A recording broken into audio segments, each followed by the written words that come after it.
Good evening, baseball fans. What a freaking week of baseball. We got a huge shakeup tonight in the power rankings. We got a lot of teams going up. We got a lot of teams going down.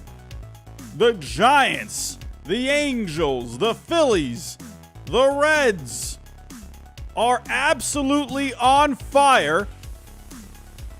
My Red Sox are 5-1 against the Yankees this year. I'm thinking about just putting the Red Sox at number 1 just for that. I'm just kidding. The Dodgers are cold. We got a lot to talk about. Let's get to it.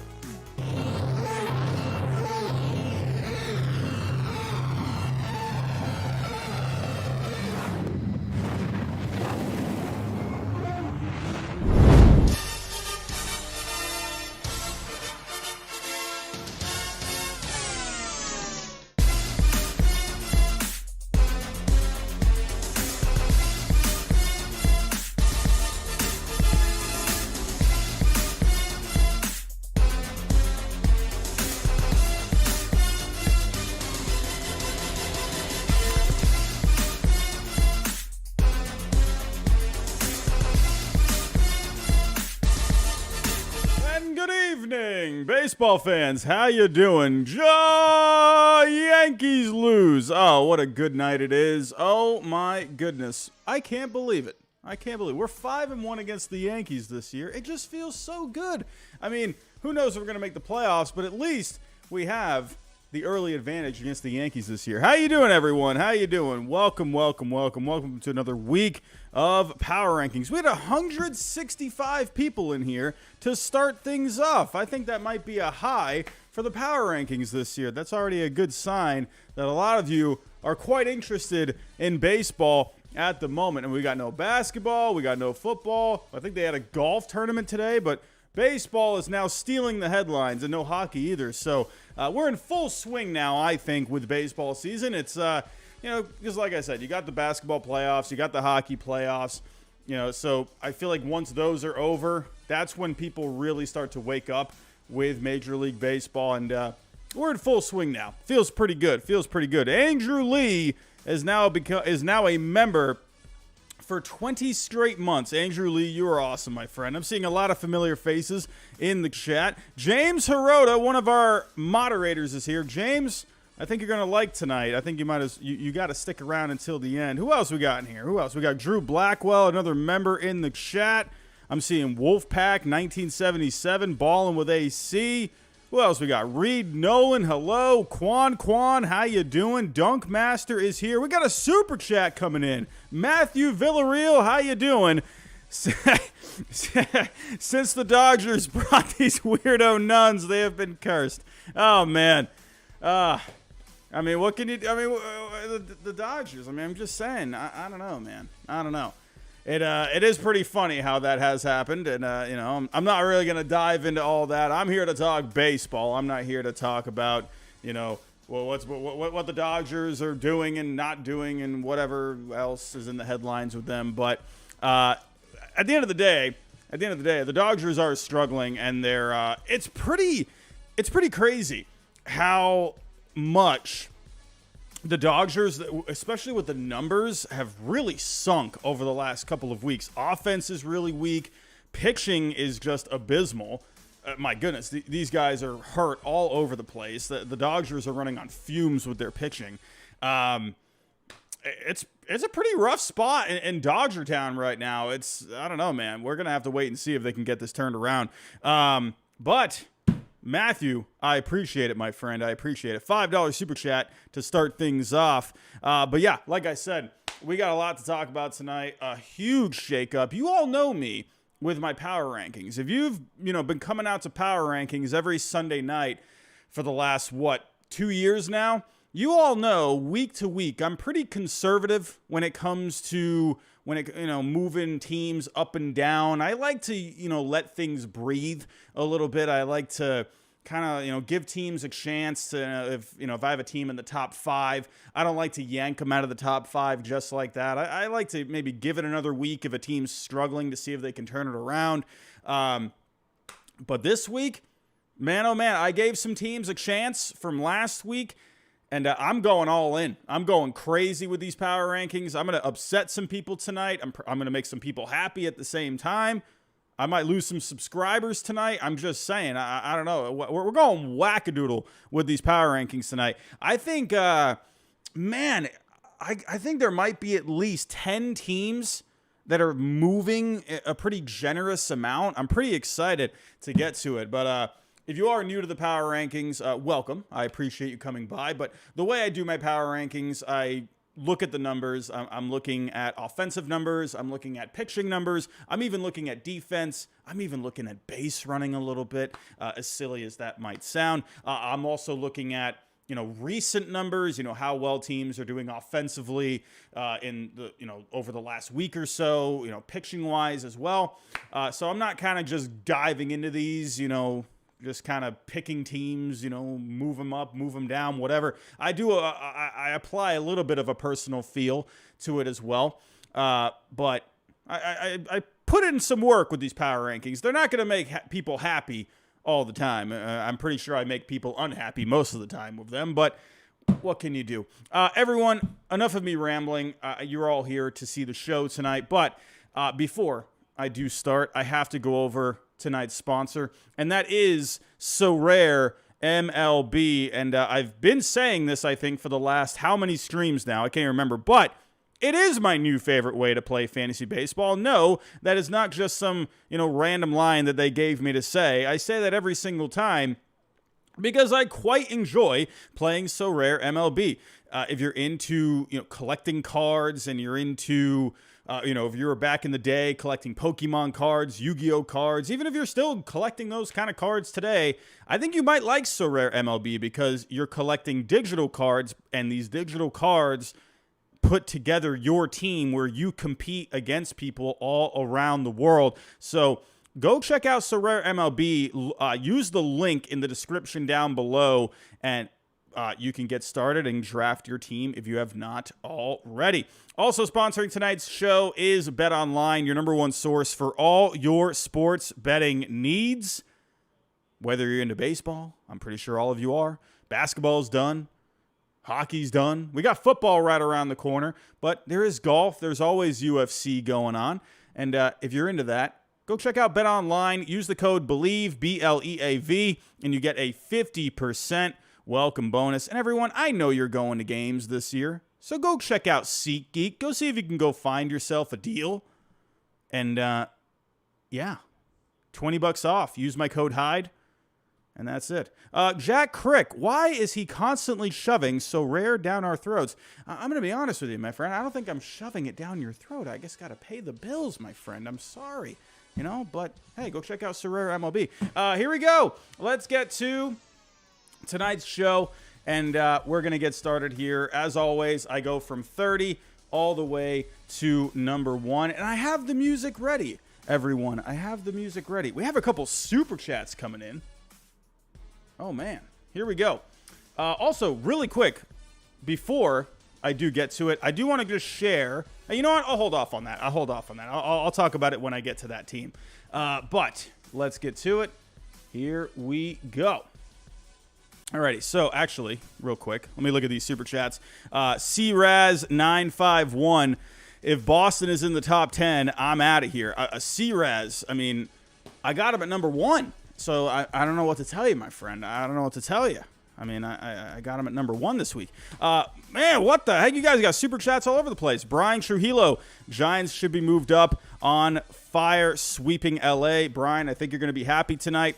Matthew Villarreal, what's your take on the Padres, Tatis, and predictions? I said this last week.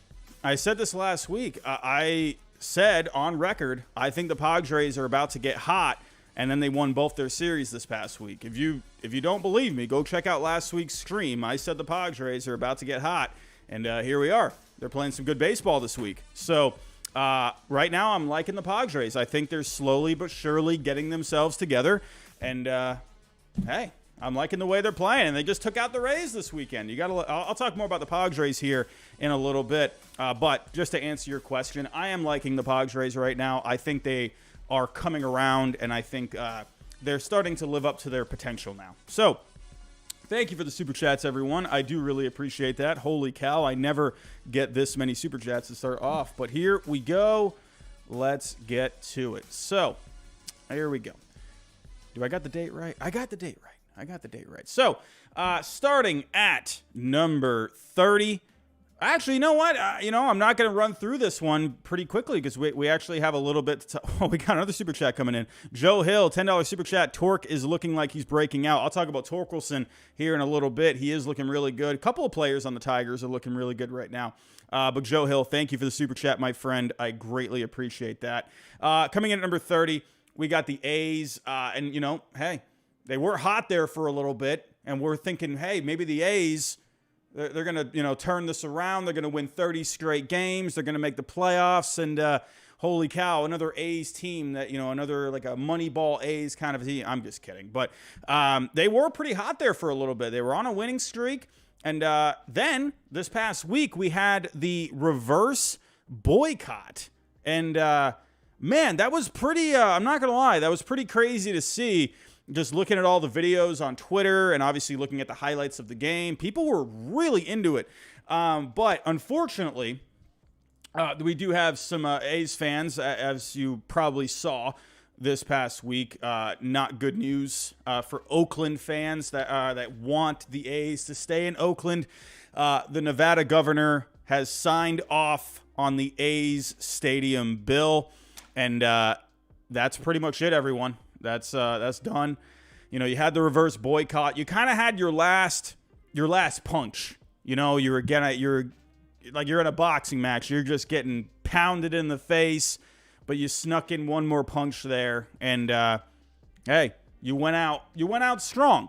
And at the end of the day, baseball in Oakland is over, and you got a few more years, but Nevada is going to be getting the A's. Las Vegas is going to be getting the A's. I'm still not quite sure what's going on, like where exactly. I had read that the spot that they had picked out, I guess they might not be going to that same spot anymore, but we'll have to wait and see where exactly they go.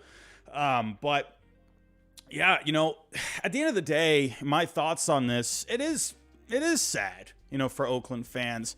The owner, it just seemed like he never, here's my take. The owner of the Oakland A's, yeah, he has a lot of enemies out there, and a lot of pretty much every Oakland fan was not happy with the guy. And, it's deserved a little bit because it just felt like he never wanted to renovate the stadium. He never really wanted to go, just all in on like going after a free agent or, because they had a couple of good teams there where they really relied on player development. They really relied on just, saving the bucks, and, they would, bring in players, and they would really, capitalize on, maybe getting a guy turned around here and there. But they really relied on a lot of younger players, and that really brought them some success. Going back even to the 02 the Moneyball A's, going back to, the mid 2000s A's, and then, the early 2010s, where that 2012, they had a turnaround season, 2017, 2018, 2019, he had some good teams then. But he never really went full on, like, let's go get this free agent. Let's go make this blockbuster move. Let's really put our best foot forward to try and win a championship. With the money that they wanted to spend, they did the best they could. I mean, they had really good teams over the years. There was a couple of times where I thought, man, this Oakland team could really do some damage. And, they fell short in the playoffs. But at the end of the day, what this comes down to, it comes down to money. You all know this. You're all intelligent people out here watching. It comes down to money. And what I think, though, is John Fisher, my personal belief, let me know if I'm wrong. I think this guy has just wanted out of Oakland for a long time. I think he has wanted to move for a long time. I think he personally thought that there was just nothing to be made in Oakland. I'm not saying that's right or wrong. I just think that's what he thought. There were some talks about a possible stadium deal. There were people saying, for Oakland, the mayor, I think, came out and said that they had made a good effort to keep the A's in Oakland, and they just never, they never came to an agreement on a stadium. There was a lot of environmental factors that came into play. So it was kind of, he said, she said when it came to that. But I think at the end of the day, I think John Fisher, I think he just wanted to leave. I think he wanted to leave Oakland. I think he's wanted to leave Oakland now for a long time. I think he personally just saw there was, in his own belief, I think he just saw that there was more opportunities out in, somewhere else, like Las Vegas. I'm not saying that's right or wrong. I'm just saying that's what I think he thought. And I think, honestly, Major League Baseball probably thought the same thing. I think Rob Manfred, I think Rob Manfred has wanted that team to move for a long time. They'll never admit that, obviously. But I think that's just what they've wanted. I think they've just wanted something new for the Oakland A's. And, it's sad. It's sad for Oakland A's fans. That team has been around for such a long time. So, but in the end, they approved a $380 million bill to fund the new stadium. There's going to be a retractable roof. It says right here, the plan calls for the construction of a 30,000-seat retractable roof facility on the Vegas Strip. So I guess they are still looking at the Strip. They will receive a $180 million in state tax credits, which they're allowed to sell to other businesses for cash, around $120 million in county-issued bonds, and a $25 million county credit. So according to the Nevada Independent, the A's will still need to hammer out various contracts with the Las Vegas Stadium Authority to codify the organization's community benefits and non-relocation commitments. And they still need approval from the FAA, since the stadium site is within close proximity to the Harry Reid International Airport. So there's definitely a lot more work to be done here, but it's pretty much, it's going to happen. It's just a matter of just getting these things done. But yeah, A's fans, it sucks. At the end of the day, it is what it is. I just do think in the end, I think it was just about the money at the end of the day. And I honestly wouldn't be surprised at all when the A's move to Vegas. I think they're going to go out there and they're going to start spending some money on guys, free agents. I mean, it will be interesting to see how they approach free agency once they're settled into Vegas and everything. So, hey, we'll have to wait and see which team will move next. Will it be the Rays? Will they end up moving out of Florida? I hope not. I live in Central Florida. I would like for the Rays to stay they're in St. Petersburg right now, and I would like for them to move to Tampa. That way I can still go to Rays games. And, I'm just saying, if they move, man, I would not be happy about that. But who knows? Maybe the Rays could end up moving out of Florida to somewhere like Nashville, maybe even the Carolinas. Who knows? We'll have to wait and see. But that's enough about the Oakland A's. Let's move on. Whoa, another super chat coming in.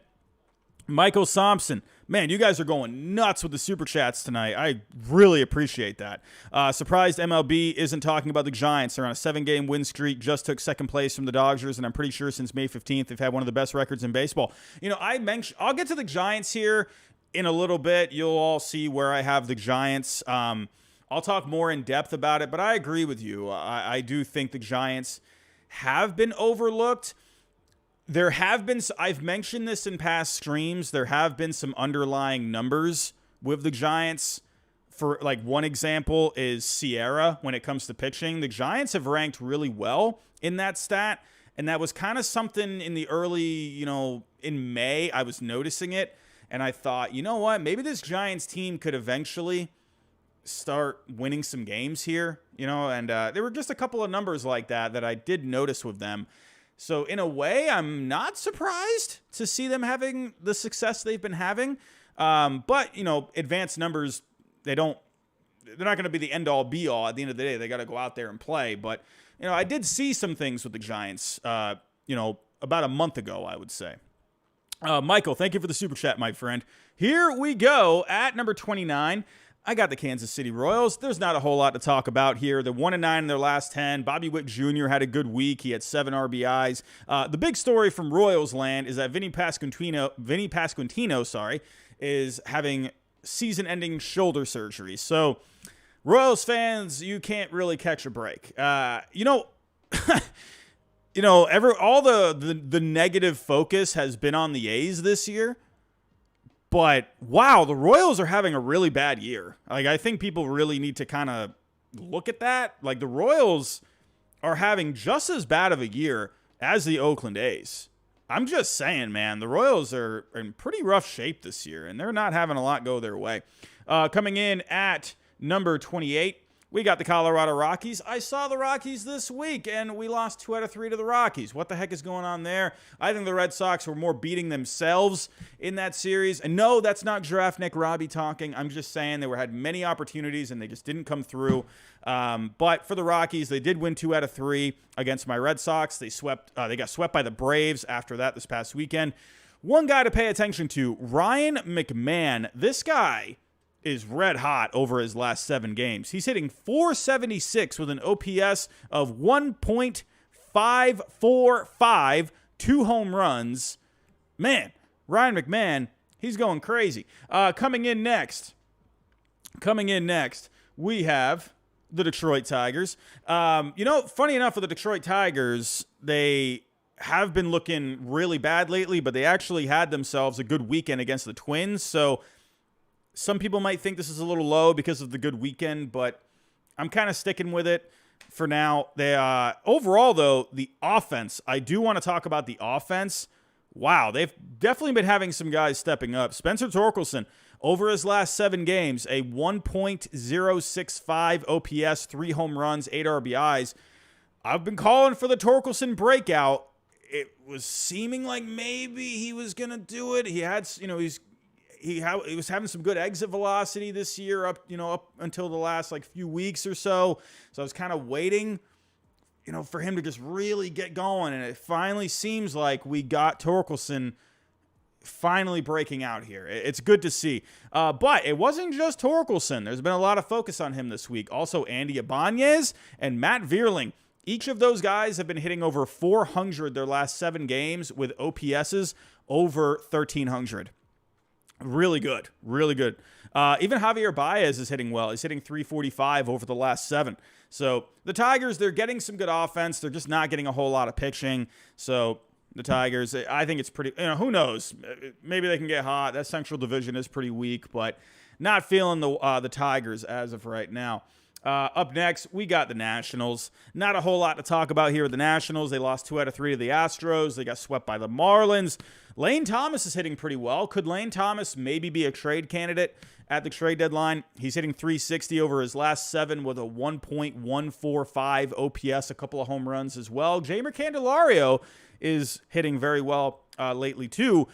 That's a guy that I've been mentioning as a trade candidate. I think Jeimer Candelario will get traded somewhere because he's on a 1-year deal. Unless the Nationals maybe want to re-sign him to an extension, that could be possible too. But Candelario, he's hitting over 300 in the last 7. He's been very solid. Up next, we got the White Sox. I just mentioned that the Central is really weak, right? Really weak division. The White Sox are 5.5 out of that division. That's crazy to me. The fact that they're still only 5.5 out in that division, that is bonkers, man. That is bonkers. The pitching has been really good lately with the White Sox. They got a top 10 pitching staff over the last 7 games. Dylan Cease, Giolito, they've both been pitching pretty well. Lance Lynn is still not there. I don't know what is going on with Lance Lynn. Does that guy need to just go somewhere else or something? But he stinks this year. I don't know what is going on. I don't know. Could it maybe be the stamina when it comes to, the pitch clock? Is the conditioning not quite there? I don't know. Don't hate on me. I'm just saying. But Mike Clevinger, he went to the IL. I'm not kidding. I saw Clevinger pitching this week, and I thought the dude like tore his elbow up. I'm not kidding. I saw like he got hurt on the pitch, and that dude looked like he needed Tommy John. Like he like immediately grabbed his elbow, and he did not look good. But it's just biceps inflammation. So hey, Clevenger, he got a break there, man. Yeah. So let's see if he can come back. But the White Sox are not out of this. Like that's crazy. That's crazy. Up next at number 24, we got the Guardians. Like I said, with the White Sox, they're only 5.5 out. The Guardians are only 2.5 out. But it feels like 2.5 out, 5.5 out. It feels like with these teams, because they're just not playing well, it feels like they're like 10 games out. I hate this division. I just can't stand it.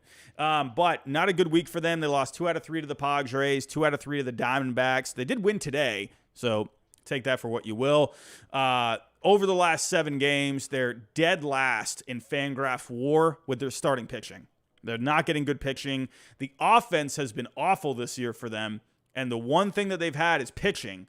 Not amazing pitching, but they've had decent pitching this year. And now that the pitching has been struggling, I don't know, man. I don't know what to say about this Guardians team. I feel like unless they can really get themselves together after the All-Star break, I don't know what to think of this team. I just feel like they're not there, So who knows? Maybe a break can end up getting them right, and they can go on a bit of a run after the All-Star break. But in other news, Mike Zunino was DFA'd. I really thought Mike Zunino could have been a nice addition for them.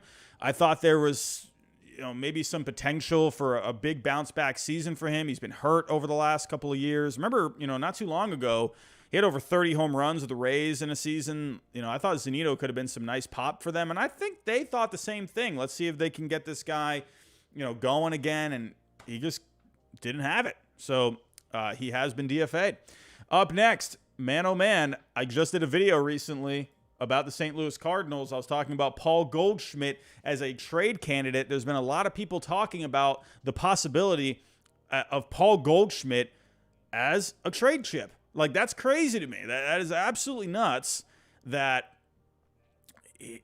he's even being brought up in trade talks. It's still early here. It's, we're still a couple of weeks away, or a little less than a couple of weeks away from July. So we still got a little ways to go.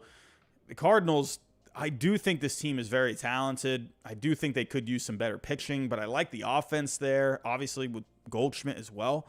But crazy, man. Like, coming into this year, if you told me in February that Paul Goldschmidt was going to be a trade candidate, a possible trade candidate, I would have called you crazy. I would have called you nuts, right? I'm just saying. But now people have been talking about it. He's a couple of years away until free agency. He's not getting any younger. Yeah, I mean, if there's a deal there, I think the Cardinals should look into it. But then I've also been saying, because I did a video on Paul Goldschmidt a couple of days ago, and a few people were commenting on that video saying, no, they should hang on to him for next year. Let's bring it. Let's do it again next year. Let's see if we can, get some better pitching in the offseason and keep Goldschmidt in the lineup. But at the end of the day, though, you got a lot of guys like Jordan Walker. He has been doing really, I'll talk about him in just a second, but you got guys there that are looking for playing time. So, maybe it is worth it to look into, Goldschmidt. And also another thing too, with the Cardinals, this is a team that, they've spent money when it comes to signing guys to extensions, but, they signed some free agent deals. But if they were to trade Goldschmidt, they would be saving on $26 million for next year. So you could use that money somewhere else, maybe sign a pitcher in the offseason possibly. I do think if they traded Goldschmidt, I don't think that would be the end of the world, because you still got a lot of good bats in that lineup. And then you could really focus on pitching. That's what the Cardinals need, is starting pitching, especially after this year, because you got Wainwright retiring. Michaelis is going to be in the last year of his deal. Who knows what happens with Flaherty? Montgomery's a free agent too. So they really need to focus on starting pitching this offseason. But as for right now, the Cardinals, I have them at number 23. They were swept by the Giants, but then they did win 2 out of 3 against the Mets. I'll talk about the Mets here in just a second. But over the last 7 games, the Cardinals, they're 25th in offense, but one guy that's been killing it lately. Jordan Walker. Why this guy got sent down, I don't know. Why did he get sent down again? Whatever, like over a month ago or whatever it was. Why? Why did this guy get sent down? I don't understand that. But he was now, over the last 7 games, hitting .381, an OPS of 1.242, 2 home runs. He's killing it, man. Jordan Walker, he's awesome. I mentioned Goldschmidt. He is hitting well. Brandon Donovan's hitting well. The starting pitching, though, like I said, it's been a problem. Over the last 7 games, an ERA, a combined ERA of 5.97. So the Cardinals, man, huge disappointment. I can't believe how disappointing this team has been. Coming in at number 22, speaking of disappointments, like, this is crazy. This is nuts. Like, what are we doing here? We got the Mets at 22, and we got the Cardinals at 23. We got the White Sox at 25. This is crazy. Like, what is happening here? These teams have good players, and they're in the bottom 10. Like, this is crazy. The Mets, they split with the Yankees this week. They had an exciting walk-off win. Brandon Nimmo coming up big for them. But then they, like I just mentioned, the Cardinals. Oh, maybe I should have put the Cardinals in front of the Mets. That just dawned on me. Should I put the Cardinals in front of the Mets? They did just win 2 out of 3. Oh, yeah, I'm going to do that. I'm going to move the Cardinals. Oops, I just moved the wrong thing. Oh, my goodness. What is going on here? We're going to move the Cardinals. We're doing an audible here because it just dawned on me that the Cardinals won 2 out of 3 against the Mets, and I have the Cardinals behind the Mets. So we're doing an audible. Cardinals at 22, Mets at 23, and yeah, I think that's fair. Winning a series, so we should put the Cardinals out in front. But as for the Mets, overall on the year, they are 12th in offense, but in the last 7 games, they're in the bottom 10. So the bats have gone a little cold, but Brandon Nimmo has been hitting well. Like I said, he had the walk-off against the Yankees. Over the last 7 games, he's hitting .350 with an OPS of 1.208, a couple of home runs. Also, Pete Alonso came back. I thought Pete Alonso was going to be gone for like a month. That did not look good when he got hit on the wrist. And wow, he came back really quick. So Pete Alonso. The starting pitching continues to be a problem, though, with the Mets. Verlander and McGill, they did look good in their last starts, but Scherzer looked bad against the Yankees. I don't know, man. I don't know. I can't believe it. Like, I really can't believe what I'm seeing with this Mets team. Man, we got over 400 people in the chat now. Man, oh man, thank you for joining me tonight, everyone. Do greatly appreciate it. But the Mets, they continue to struggle. And I don't know what else to say. It's pretty bad. I don't get it. Cardinals at 22, 23 for the Mets. Like, what is happening? At number 21, I got the Pirates. Huge drop for the Pirates here. I had them last week. Where did I have the Pirates last week? I had them at 13 last week, and they have just completely spiraled. Man, oh man, I've been a lover of this Pirates team this year, and they've just been really going through it lately. They've dropped a lot of games. Where did my notes go? They've lost 6 straight games. They're 2-8 in their last 10.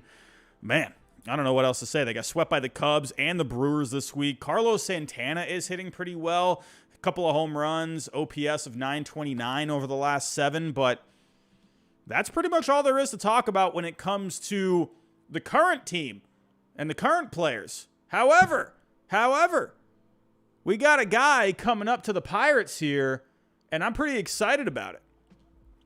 The Pirates are bringing up Henry Davis, number 1 draft pick from a couple of years ago. Pretty excited about this.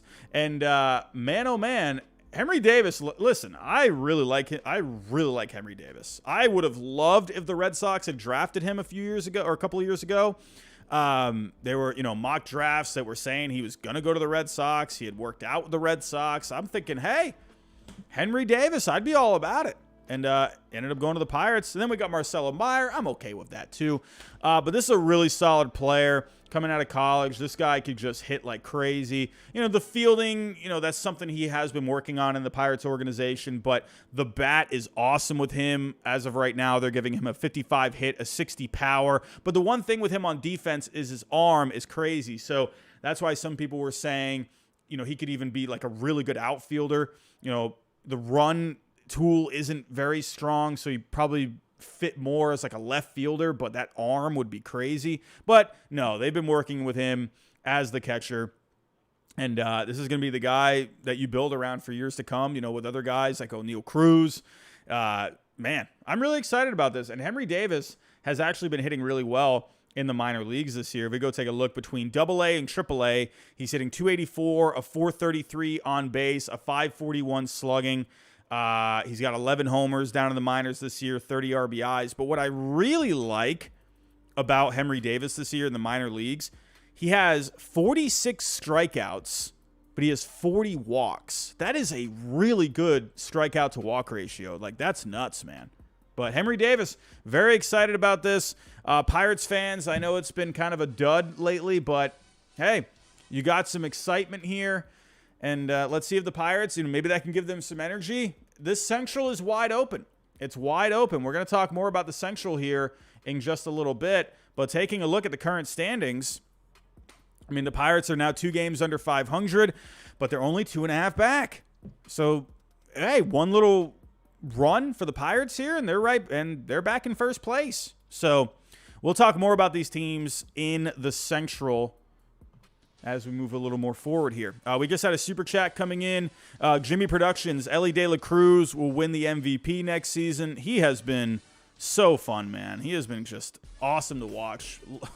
I just did a video on the Reds. I'll talk about that in just a little bit, but talked about that in that video. If you haven't seen it, go check it out. I really enjoyed making that video. I'm trying to do more edited videos, and that was a fun one to make because the Reds, such a rich history in that franchise. Being a Red Sox fan, there's obviously a lot of history there, but I love those teams that just go way back. Obviously the Yankees, the Cubs. But the Reds are like that one team because they're never really – they're very up and down, in their franchise history when it comes to having winning teams. So a lot of people, I feel like, tend to forget about the Reds and just how much they have done in that franchise. Obviously the 70s were an amazing time for the Reds, but, I think we're starting to we're approaching the Reds being a very good team again. So go check out that video. A couple more super chats coming in. Lem Chomp, how you doing, my friend? Angels been going great recently. Interesting to see where they will land. You're going to have to wait and see, my friend. Where will I put the Angels? Thank you for the super chat, my friend. The Angels have been playing great baseball lately. Ohtani is out of his freaking mind.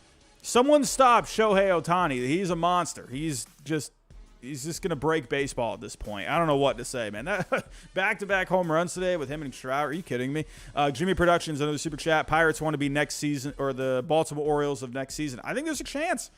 What I love about this year is that you have these teams that are up and coming, like the Orioles this year are there. But they've, been an up-and-coming team over the last couple of years. Now you got the Reds this year, the Pirates this year, the Marlins as well. The Diamondbacks. You're having a lot of these teams that have been, again, up and coming over the last few years, and they're finally busting through this year. While you're having teams like the Mets really struggle, the Cardinals, recently the Yankees and the Dodgers. It's a fun season. I'm really enjoying this year. Going back, over the last few years, there's been some fun times, but this season feels like there's energy to it. I just really enjoy this season. There's so much good to talk about this year, and I'm excited for it, man. I'm excited to see where everything ends up at the end of the year. All right, moving on here. Let's move on to the next slate of power rankings. Here we go. All right. Number 20. I'm going with the Chicago Cubs at number 20. They swept the Pirates. They won 2 out of 3 against the Orioles. The Cubs are playing some good baseball lately. Up and down team this year. They got off to a good start, and then they were just playing some bad baseball, and now they're playing really good baseball again. So let's see if the Cubs can get themselves on a run. They're 7-3 in their last 10. The offense has been really good over the last 7 games. They rank 6 on Fangraphs. And Christopher Morel, this guy's, I'm talking about Ohtani, being a monster. Morel is a freaking psychopath. Are you kidding me? This guy's nuts. Over the last 7 games, Christopher Morel hitting .429 with an OPS of 1.409, 3 home runs, 10 RBIs. He's going off, man. What a great year he's having so far. The starting pitching has been pretty solid lately for the Cubs. Marcus Stroman, Kyle Hendricks, Justin Steele, Jamison Tyone. They've pitched pretty well lately. The Cubs are playing some good baseball. Let's see if they can keep this going.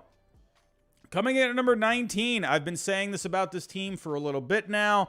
The Milwaukee Brewers. I'm just not a fan, really, of this team. I know they got the wins. They're there in the Central. They're currently leading the Central Division. I don't think they're going to end up winning this division. I know they've won 3 straight games. I know they had themselves a good weekend sweeping the Pirates. I just don't like this team. I'm not a fan of the team. Their offense is just really bad to me. Yelich has been hitting pretty well, hitting over 400 his last 7 games, OPS of 1.262, a couple of home runs.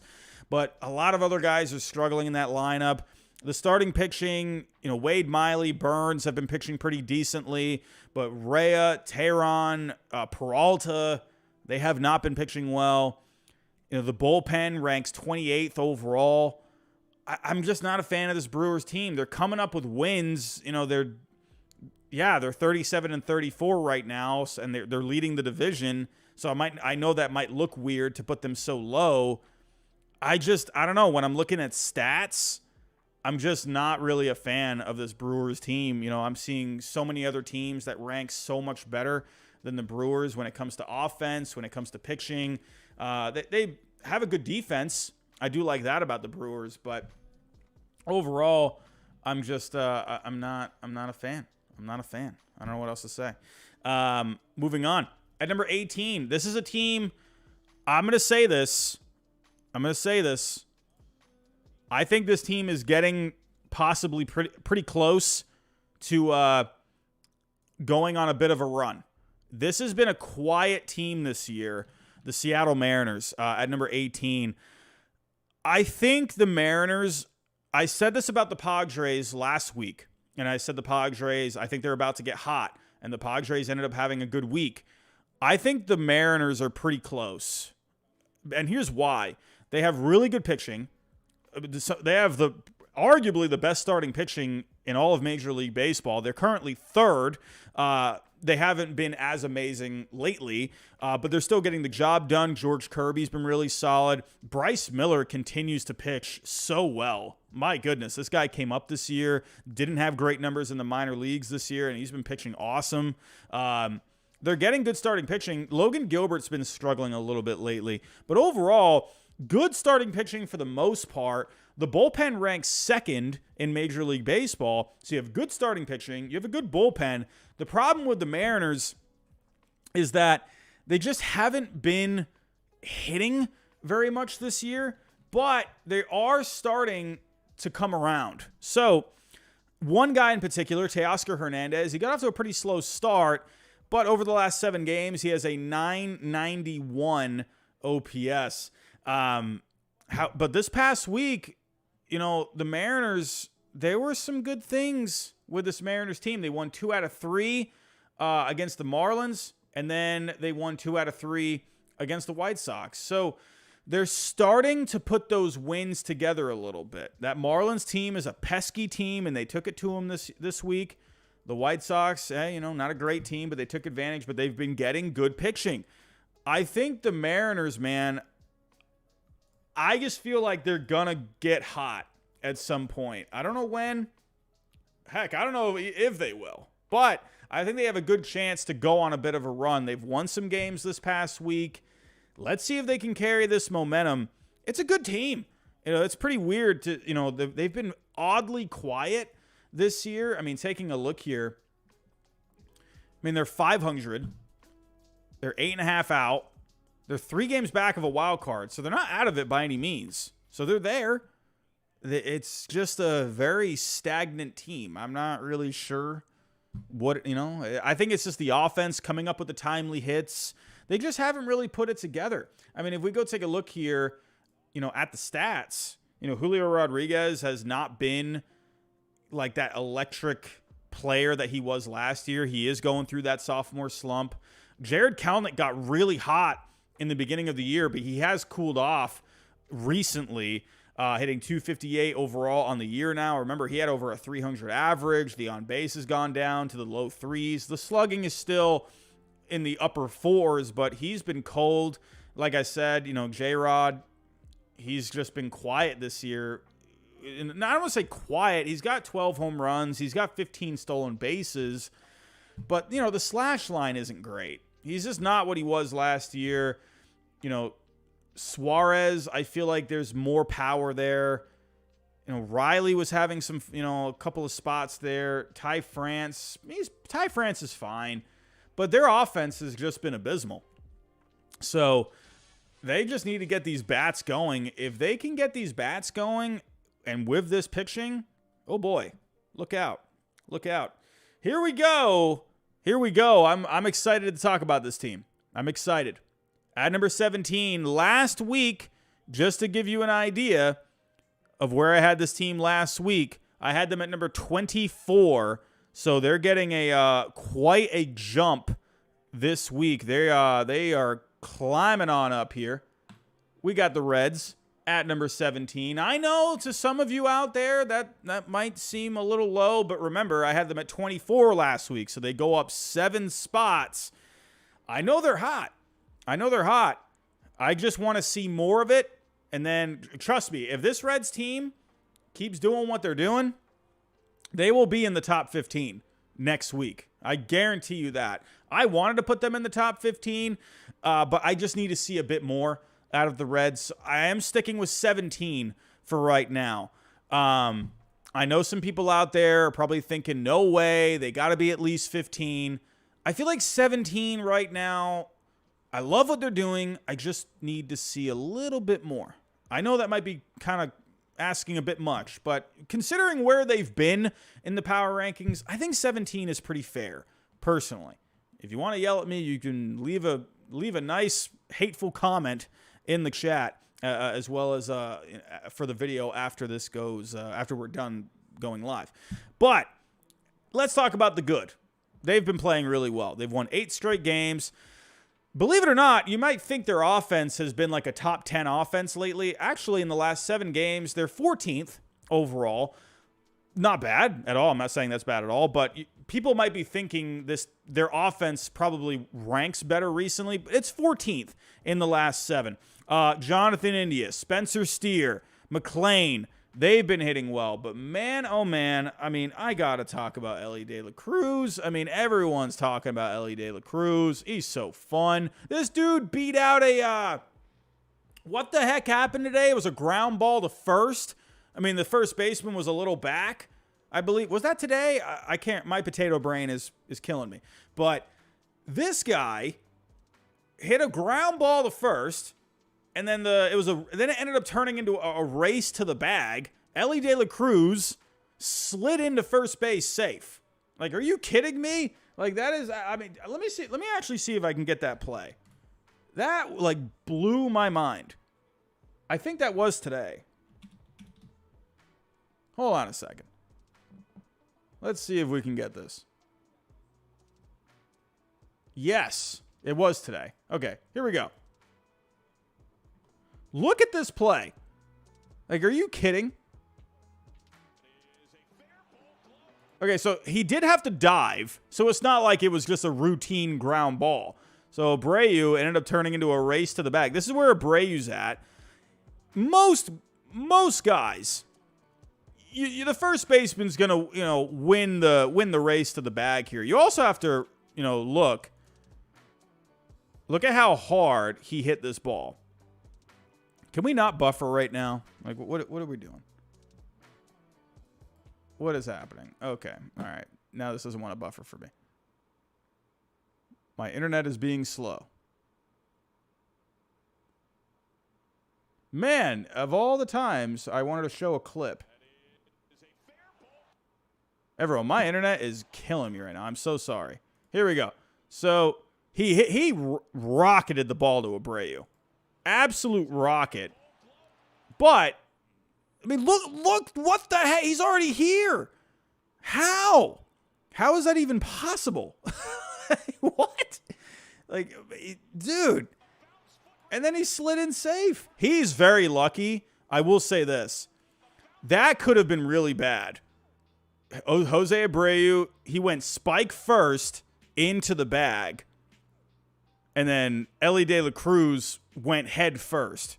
So that really could have been really bad. But he beat it out. Like, that is nuts. Just look at it one more time. MLB, you better not hit me with a copyright here. That's nuts. Like, I can't believe that. Man. Anyway, getting back here. Elly De La Cruz, he's awesome. Look at what he's doing so far. Hitting 273, a 360 on base. OPS is 792. Yeah, the power is not really quite there yet, but with him, the power it's there. It's just a matter of time before it really shows. This guy is going to be hitting 25, 30 home runs a year.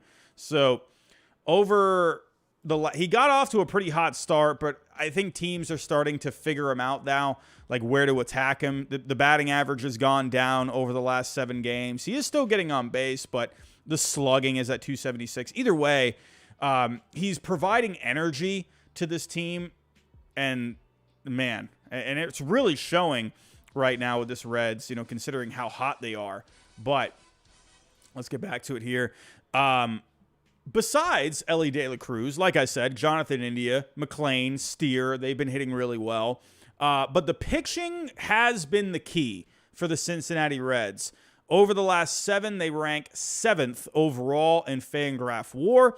Ben Lively has been pitching pretty well. Hunter Green, Abbott, they've pitched well too. The bullpen has been an even bigger key for the Reds. 3rd in relief pitching over the last 7. So the bullpen has been nails. Just right now, it's a good team. Can they keep this up? I want to see where the Reds end up next week. I want to see how they approach these next couple of series. Can they keep this momentum going? They've been great. I mean, what else is there to say? But I have him at number 17.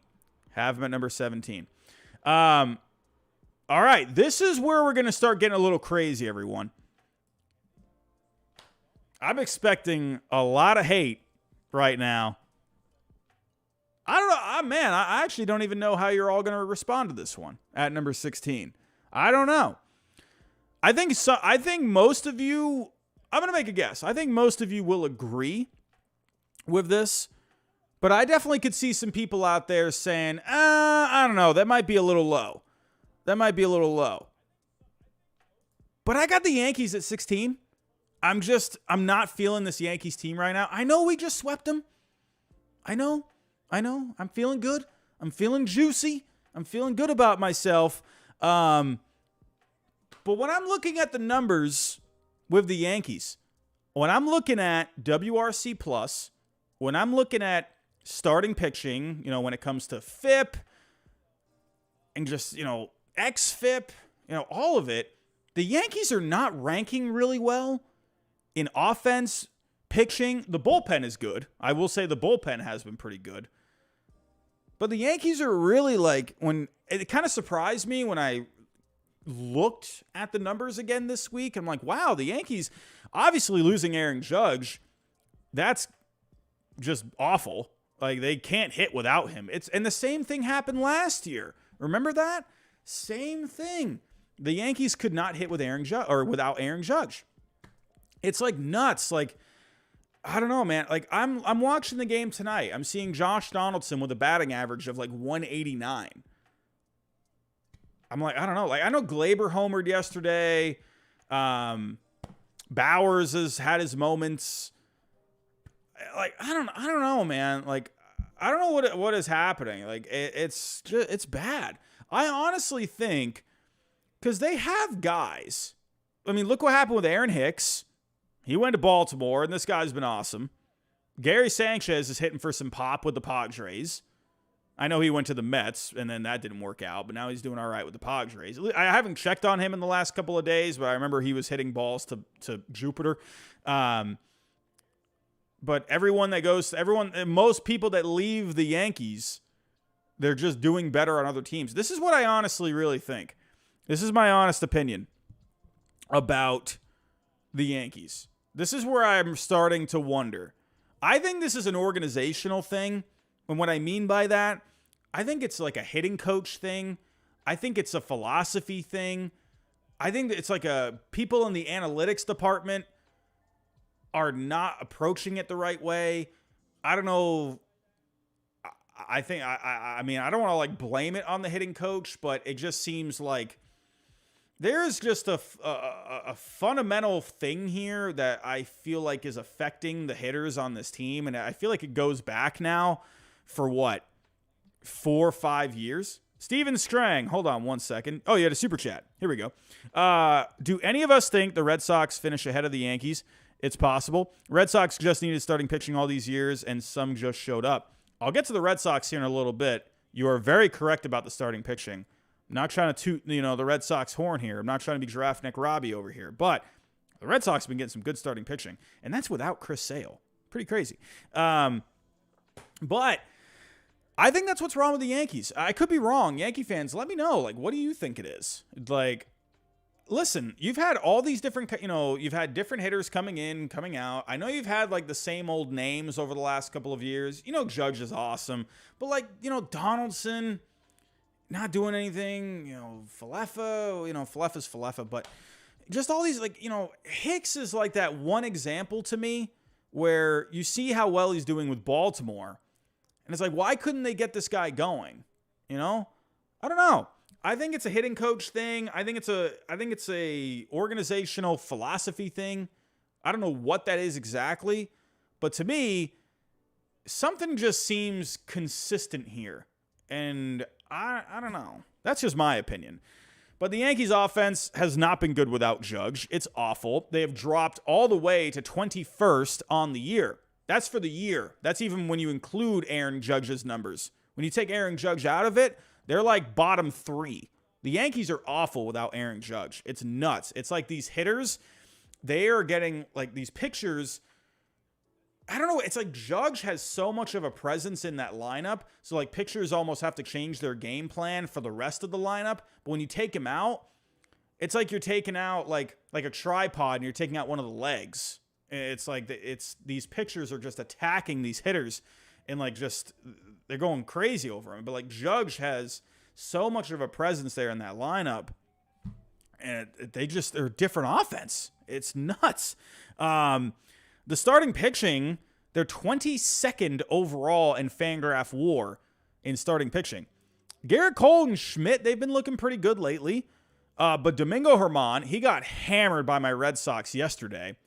Severino, in the end, I think he got charged with the 4 runs tonight, or I can't remember. Did he get charged with the 4? Either way, he was not looking amazing tonight.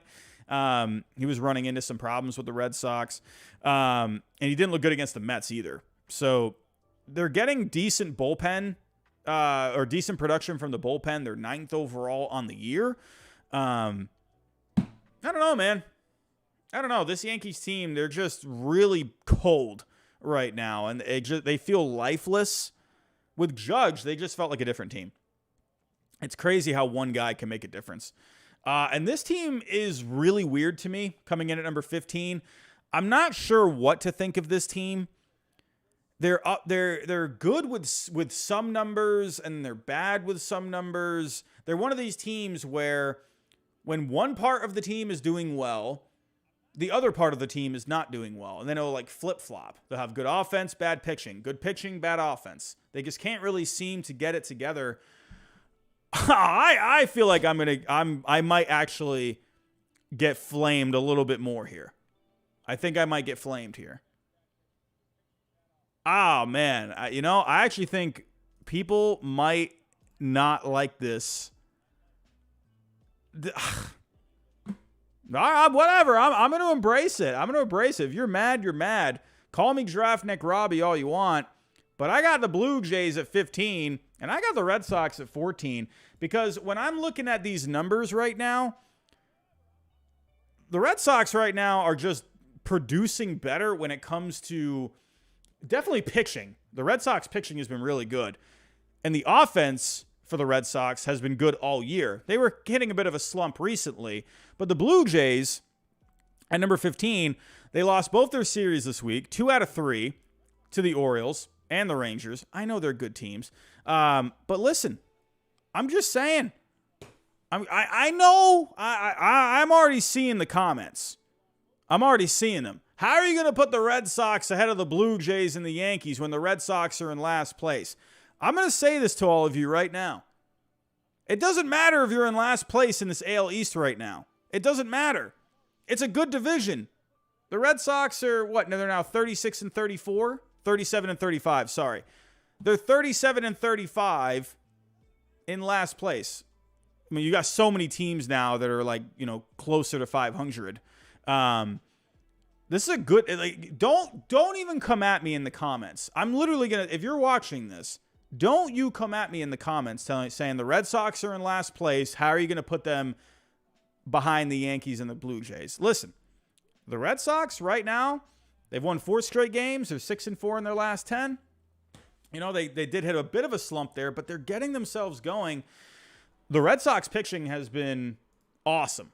It's been really good. But the Blue Jays pitching, overall on the year, the Blue Jays pitching ranks 19th in Fangraph WAR. Berrios, Kikuchi, they have been pitching pretty well. Gausman lately has been up and down. Richards and Bassett have gotten nailed lately. I don't know what's going on there.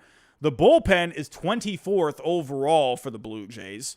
The Blue Jays offense, though, is good. They're 5th in offense. But lately, they've been having some guys struggling. Varsho and Merrifield have been hitting well. But the Blue Jays, I don't know what to say. I know, Blue Jays today, ball cap, where are you at? I got to hear what you guys are thinking here. But right now, and this is not Giraffe Nick Robbie talking. Okay, maybe it is a little bit. But I just like the way the Red Sox look more than the Blue Jays and the Yankees right now. Jim is here. Jim, let me know. Hey, tell me. I don't know. Am I being crazy here? I know I'm crazy. I'm kind of insane. My brain doesn't work a lot. But I got the Red Sox ahead. I'm just saying. I don't know. This is what I'm feeling. I'm prepared for the hate. I'm prepared for just everyone coming after me with pitchforks. But you know what? That's what I'm thinking. And if you don't like it, eat my shorts. And then watch. The Red Sox are going to lose 5 straight games this week. And then the Blue Jays are going to get red hot. And the Yankees are going to get hot. And then I'm going to look like a moron next week. And I can't wait. Anyway, the Blue Jays, up and down team. I don't know what it is about this Blue Jays team. I just want them to get going, and they keep spinning their wheels. It's weird.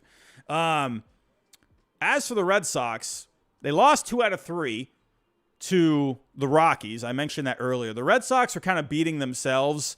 I'm not going to take credit away from the Rockies. They did what they had to do to get the job done. But the Red Sox are really, man, they were shooting themselves in the foot. And also the Red Sox, there was this rain delay, and the umpire should have put it in a rain delay a lot sooner.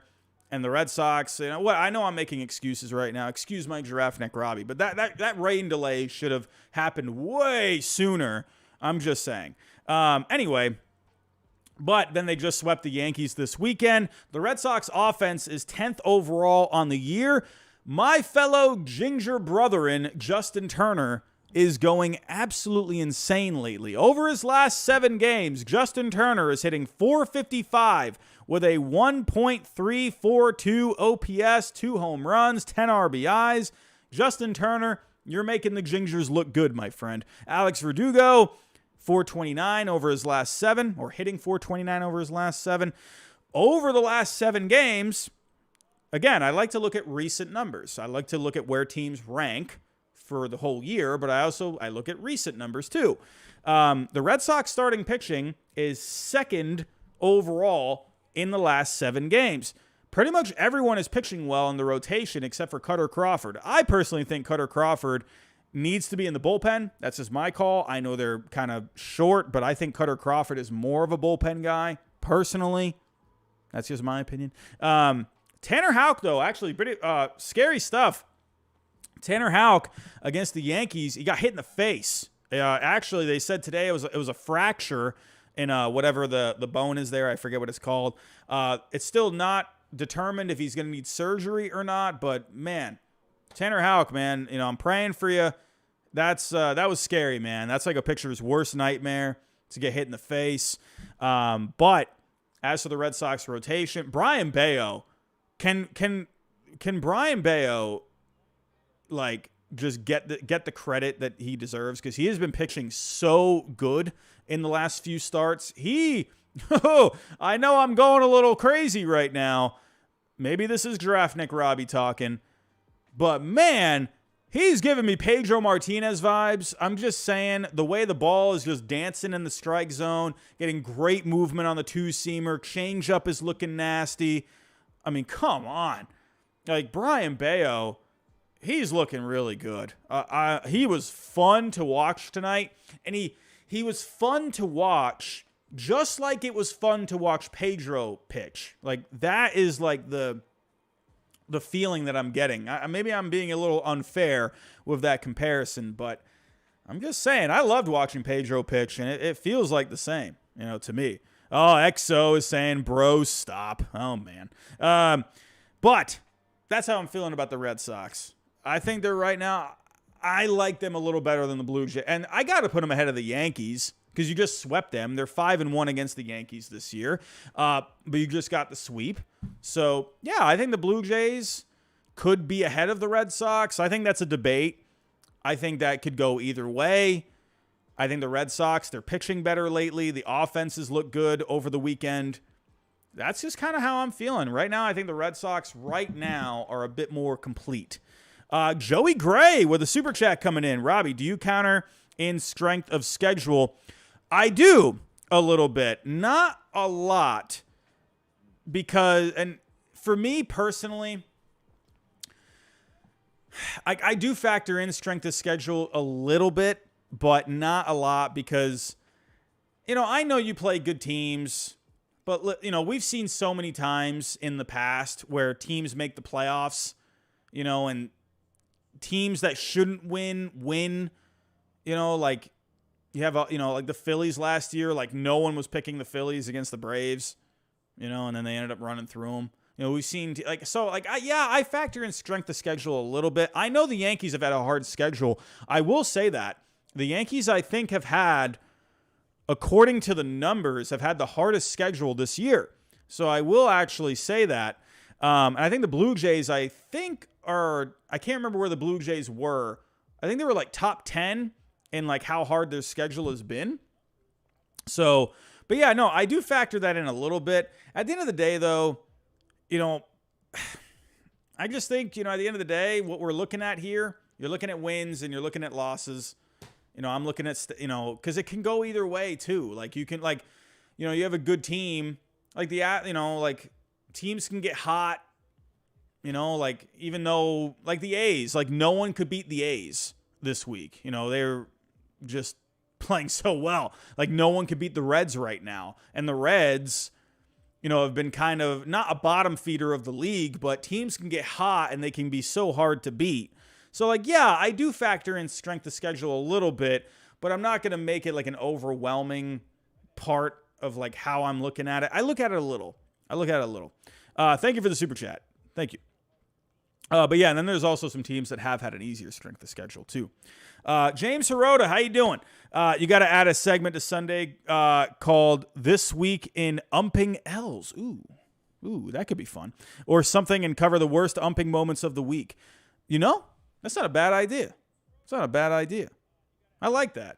I'm going to think about that, James. I'm actually going to think about that. I think that could actually be pretty fun. Because there's always something. And I now that I think about it, I think there was a story from this past week that they will not be using robot umps next year. They said there was like still too many issues or whatever with the robot umps or whatever. So that's not going to be happening. So we're going to have to deal with the bad umpiring for more. Here we go. Moving on. James, thank you for the super chat. And I will definitely think about that, my friend. Coming in next at number 13, this team, we're talking about that AL Central. You know, it's not great, but, and I know the record doesn't look amazing. I do still like this Twins team. I do, because I like the starting pitching. They had a bad weekend. They do fall here. They do fall. So last week I had the Twins. Where did I have the Twins? I had the Twins at number 9 last week, and they've just not been playing well. So they do drop here from 9 to 13. And but I still like the Twins. You know, if you want to look at just a simple number, you can look at run differential. They still have a pretty solid run differential. So if you want to just use something quick. So I think the Twins, I just think a lot of their games are just not translating to wins. Like, I just think it's kind of also one of those teams where, like the Blue Jays, they pitch well and they don't hit well, all right? But for the Twins, 16th in offense on the year. Donovan Solano has been hitting pretty well lately, so give credit to him. Starting pitching, they rank 2nd on the year. They have really good starting pitching. Joe Ryan did get smoked against the Tigers, but overall, the Twins have been getting really good starting pitching. The bullpen, they're 15th overall. I'm kind of just weird on the Twins. I don't really know what else to really say about them. Like, I don't know. Like, they're good, in my opinion. I think some people will disagree with me as well. But I don't know. Like, I don't think they're bad. They're not bad at all. Like, they're a good team. It's just not translating in the win column. And so actually, let me pull up some numbers here. Let's go to, let's see. Let's go to the Twins. Here we go. But yeah, when I'm looking at numbers recently, like Donovan Solano is doing really well. Correa's gotten cold again. That's another one. It's like Correa, man. He has not been good lately. It's like he was getting hot there, but now he's cooled off. They're just not getting a lot of guys stepping up in the offense right now. And let me actually go to Fangraphs. Let me pull this up. Here we go. 1 second, everyone. All right, so over the last 7, let's go to the Twins. Here we go. So Julian is hitting well lately. 375 over the last 5 games. Like I said, you know, Correa, you know, they're just not getting a whole lot here. But when you look at the pitching, I mean, they're getting just good starting pitching on the year. Sonny Gray has been really good. Joe Ryan has been really good. Pablo Lopez has been a solid addition. Bailey Ober. I mean, they're getting really good production from the rotation. It's kind of stunk that they lost Maley there for, but man, I just like their rotation. I like the way they've been performing. So overall, I like the Twins. I'm a sucker for starting pitching. What can I say? I like it. But not an inspiring week for the Twins. And again, they dropped 4 spots here. So let's see where they end up going next week on the power rankings. Here we go. At number 12, I'm liking this team. I just talked about them earlier. We had a super chat earlier. But the Padres, they're getting pretty good now. They're getting pretty good. They won both their series, and they just took out the consensus number 1 team in baseball, the Tampa Bay Rays. They just took them out 2 out of 3. It's not very often we see the Rays drop a series, and they just did it. They won 2 out of 3 against Cleveland, 2 out of 3 against the Rays. Hey, this is a Padres team. They're starting to put it together here. Houdini with a $5 super chat. Could Blake Snell be heating up? His stats back up a rise. Cup of coffee on me. Cheers, mate. Appreciate all the content you create. Houdini, I love you, my friend. You're awesome. And I would love a cup of coffee. That sounds wonderful. Not now, though, because I'll end up staying up all night. But, yeah, Blake Snell, I mean, that was awesome the way he pitched against the Rays. I mean, first off, you have Blake Snell going up against his former team. I think that was the first time he started against the Rays. That was awesome. I mean, he pitched great, man. Absolutely fantastic. Waka, Musgrove, they've been looking pretty good. Weathers and Darvish, not so much lately for the Padres, but those three guys have been looking really good. And like you just said, Houdini, Blake Snell has been really good lately. And actually, let me go pull up Blake Snell because I think he deserves some attention here. Here we go. So overall, the numbers aren't like amazing, like jump off the page. The ERA is a 3.48. The FIP is a 4.20, but I like the XFIP of 3.82.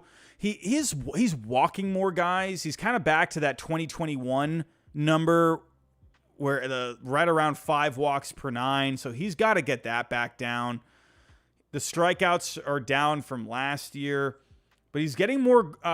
He's leaving more guys on base, and he's getting more ground balls this year. So I think he is sacrificing striking out guys to try and get more ground balls.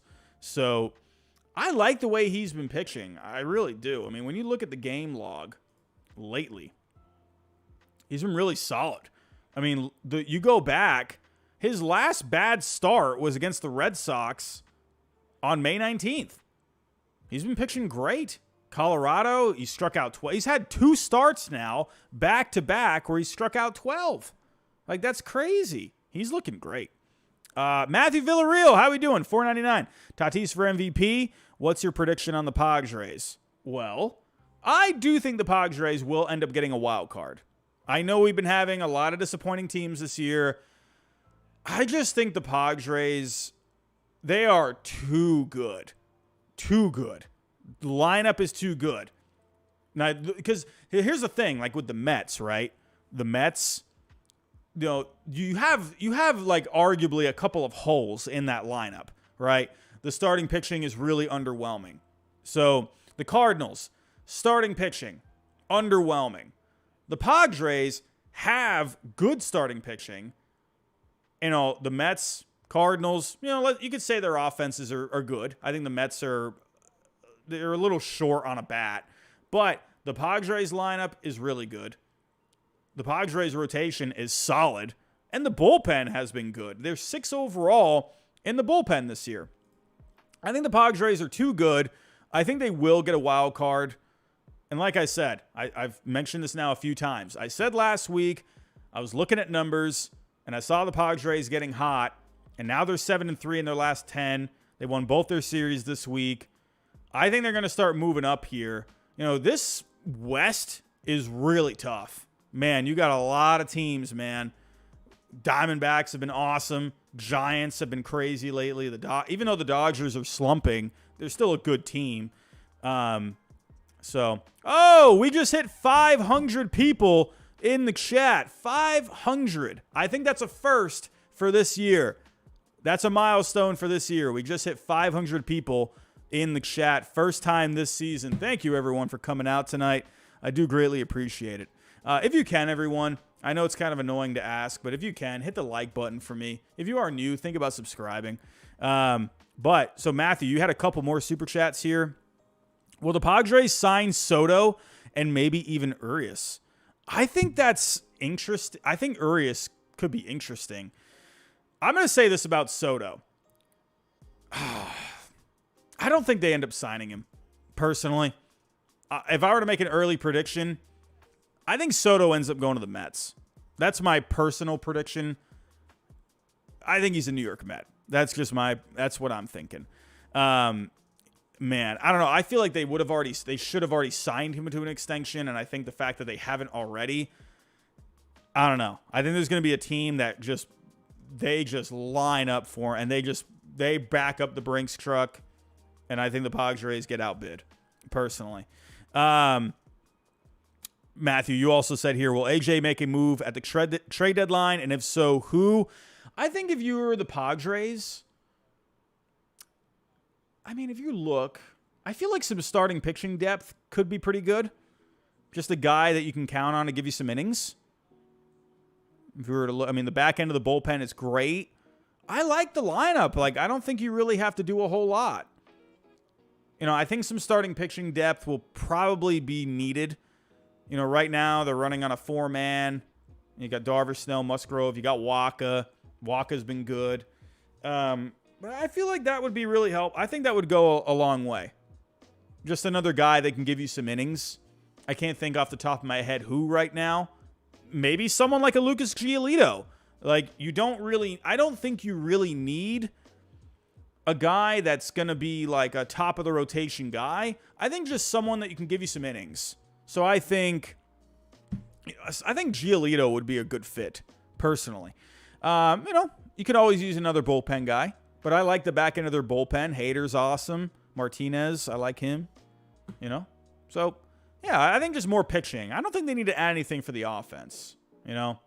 So that's where I'm at. But the Padres, I am really liking the Padres lately. I think I think this is a team they're going to have a really good second half. I personally think that. They rank 13th in offense on the year. They're 10th this past week. And the starting pitching, they're 8th overall on the year. The bullpen is 6th overall on the year. Hey, the Padres are good. I think it's just a matter of they just had to kind of get themselves going. So, man, you guys are going crazy with Super Chats tonight. Whoa, we're over 600 people in the chat. You guys are crazy tonight. Thank you. It's your boy, $4.99 Super Chat. Angels fan here. Would like to see 3 moves you'd like if we are still contending by the deadline. Love the channel. It's your boy. I love you. I think Paul Goldschmidt would be awesome for the Angels. I think that would be a great fit for them. That would be a huge bat. That lineup with Ohtani, Trout, Goldschmidt. Oh, that's just nasty, in my opinion. It seems like the Angels are pretty fine with starting pitching. I mean, they got 6 guys right now. I think the problem with the Angels is they're not quite in a position to be making a big trade because they're still building up that farm. So I don't know if really the Padres are going to be making any blockbuster trades.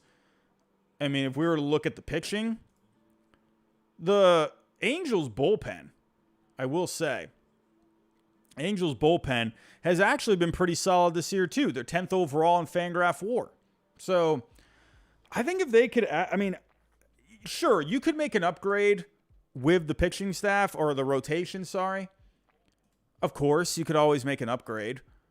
So I think if they did go and get someone, honestly, like if you were to go out and get someone, I just mentioned Lucas Giolito. I think that would be the guy because he's not going to cost you a ton.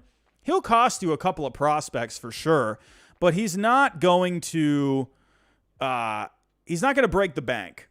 So I think Giolito could be a pretty nice fit for them, So yeah, why not? Why not go for him? I think Goldschmidt would be awesome. I would love Goldschmidt in this lineup. That would be so nasty. The bullpen, you could always add bullpen guys.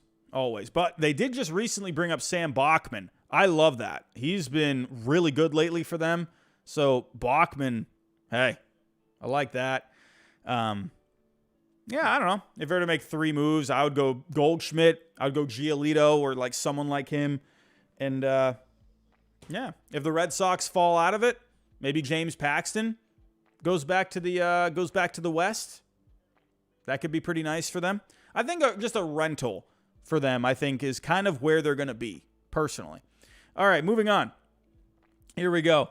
But the Padres, I have them at number 12. Here we go, everyone. Like I said, it's getting crazy up in here. It's getting crazy. At number 11, falling out of the top 10. The Dodgers at number 11.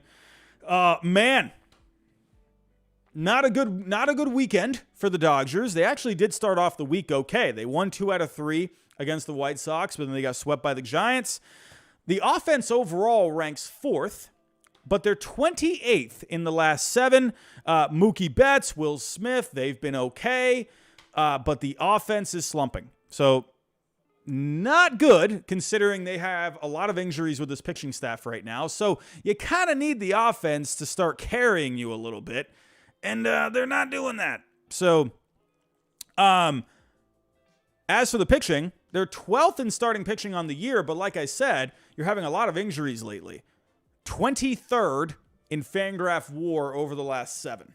So Tony Gonsolin looked awful today. He got absolutely destroyed. Man, oh man. He did look good against the White Sox, though. I'll give him that. But he got wrecked today. They're just getting pitching wherever they can. Don't hate me if I pronounce this wrong. Is it Emmett Sheehan? Emmett Sheehan?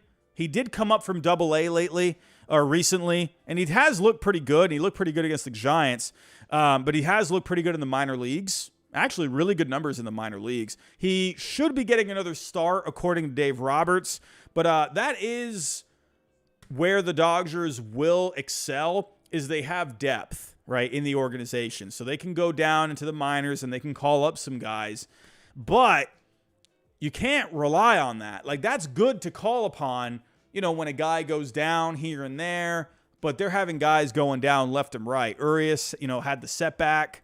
The Dodgers are looking pretty rough right now. Like, the team is, offense, yeah, they got the bats there, but they're cold. And this is the worst time for those bats to go cold. So I'm just saying. Here we go, everyone. We're about to get to the top 10. I do want to thank all of you for coming out tonight. I do have to go into tonight's sponsor for a couple of minutes and talk about Sorare MLB. As you can see here, I did not do very well in the tournament this past week. I finished in the 4th tier. No bueno. Out of almost 27,000 people, I'm right around a little more than in the bottom 50%. My team didn't do horrible, I guess, but it definitely was leaving some to be desired here. I'm really missing Aaron Judge. I got Sawinski in for him. He didn't do good. Wheeler did well this week for me. McClanahan, Alvarado, they did great. Merrifield, he's been really solid. Turner's just been underwhelming this year, but my team did not do good for me this past weekend, and I'm pretty sad, to be completely honest. But I did earn a reward from the first tournament this week. Let's see what that reward is going to be. We got the Rangers. We got a catcher, and we got Jonah Heim. I'm all about it. I like that. So I got Jonah Heim. But everyone, this coming week, we have a new tournament starting tomorrow. So to get started, just click on the link in the description down below. It's completely free to get started. And hey, I'm just saying, it's pretty fun. I've enjoyed playing it. I think you'll enjoy it too. And they got multiple tournaments that you can play. There's cards that you can buy if you did want to go that route. But yeah, go give it a try. Hit the link in the description down below and get started. It's completely free. Okay, here we go. Let's move on. Into the top 10 we go. And it's crazy, everyone. I don't know if I've gone this crazy before with how much I changed my top 10. So a lot of you are tuning in this week. We had over 600 people in the chat, and a few of you guys left. I know the sponsor. I know no one likes the sponsors, but hopefully we get back to over 400. But we got to 500 tonight. That was awesome. But let's see. You've all been waiting for the top 10. Coming in at number 10. I had this team a little lower at first, but I came around to it. And, I like the way this team is looking lately. I like the Phillies at number 10. They've been playing great baseball. They won 3 out of 4 against the Diamondbacks, who will be in the top 10. They swept Oakland this past weekend. And, hey, just playing great baseball. XO saying, we left because of the Red Sox bias. I'm going to say this to you right now. Mr. XO. I'm going to say this. I'm probably the least biased Red Sox fan you will ever meet. So just make that clear. I've predicted my Red Sox to not make the playoffs. I have gone against my Red Sox many times. So don't you come at me with that nonsense, my friend. Get out of here. But Phillies, 15th in offense on the year, but the offense has been really good lately. 4th this past week. JT Realmuto is going absolutely crazy. Over the last 7 games, he's hitting .409, a 1.76 .609 OPS, 3 home runs in the past week. So, JT Realmuto, I've always loved JT Realmuto, and I love when this guy's hot. It's good to see. Kyle Schwarber, he's a fun one when he's hot. 3 home runs in the last 7 games. Castellanos, Stott, Bohm, they're all hitting over 300 in the last 7 games. Offense is awesome. They're carrying this lineup right now. But the starting pitching is the cream of the crop of this team. First in starting pitching on the year, Suarez, Wheeler. I just mentioned Wheeler and Sorare. They've been awesome. Taijuan Walker, he's been nasty. He's been a great pickup. I wasn't sure how Walker was going to be with the Phillies, but man, he's been really good lately. Taijuan Walker, if you're playing fantasy baseball, if you can find Taijuan Walker out there on your waiver wire, go pick him up, man. He's been really good.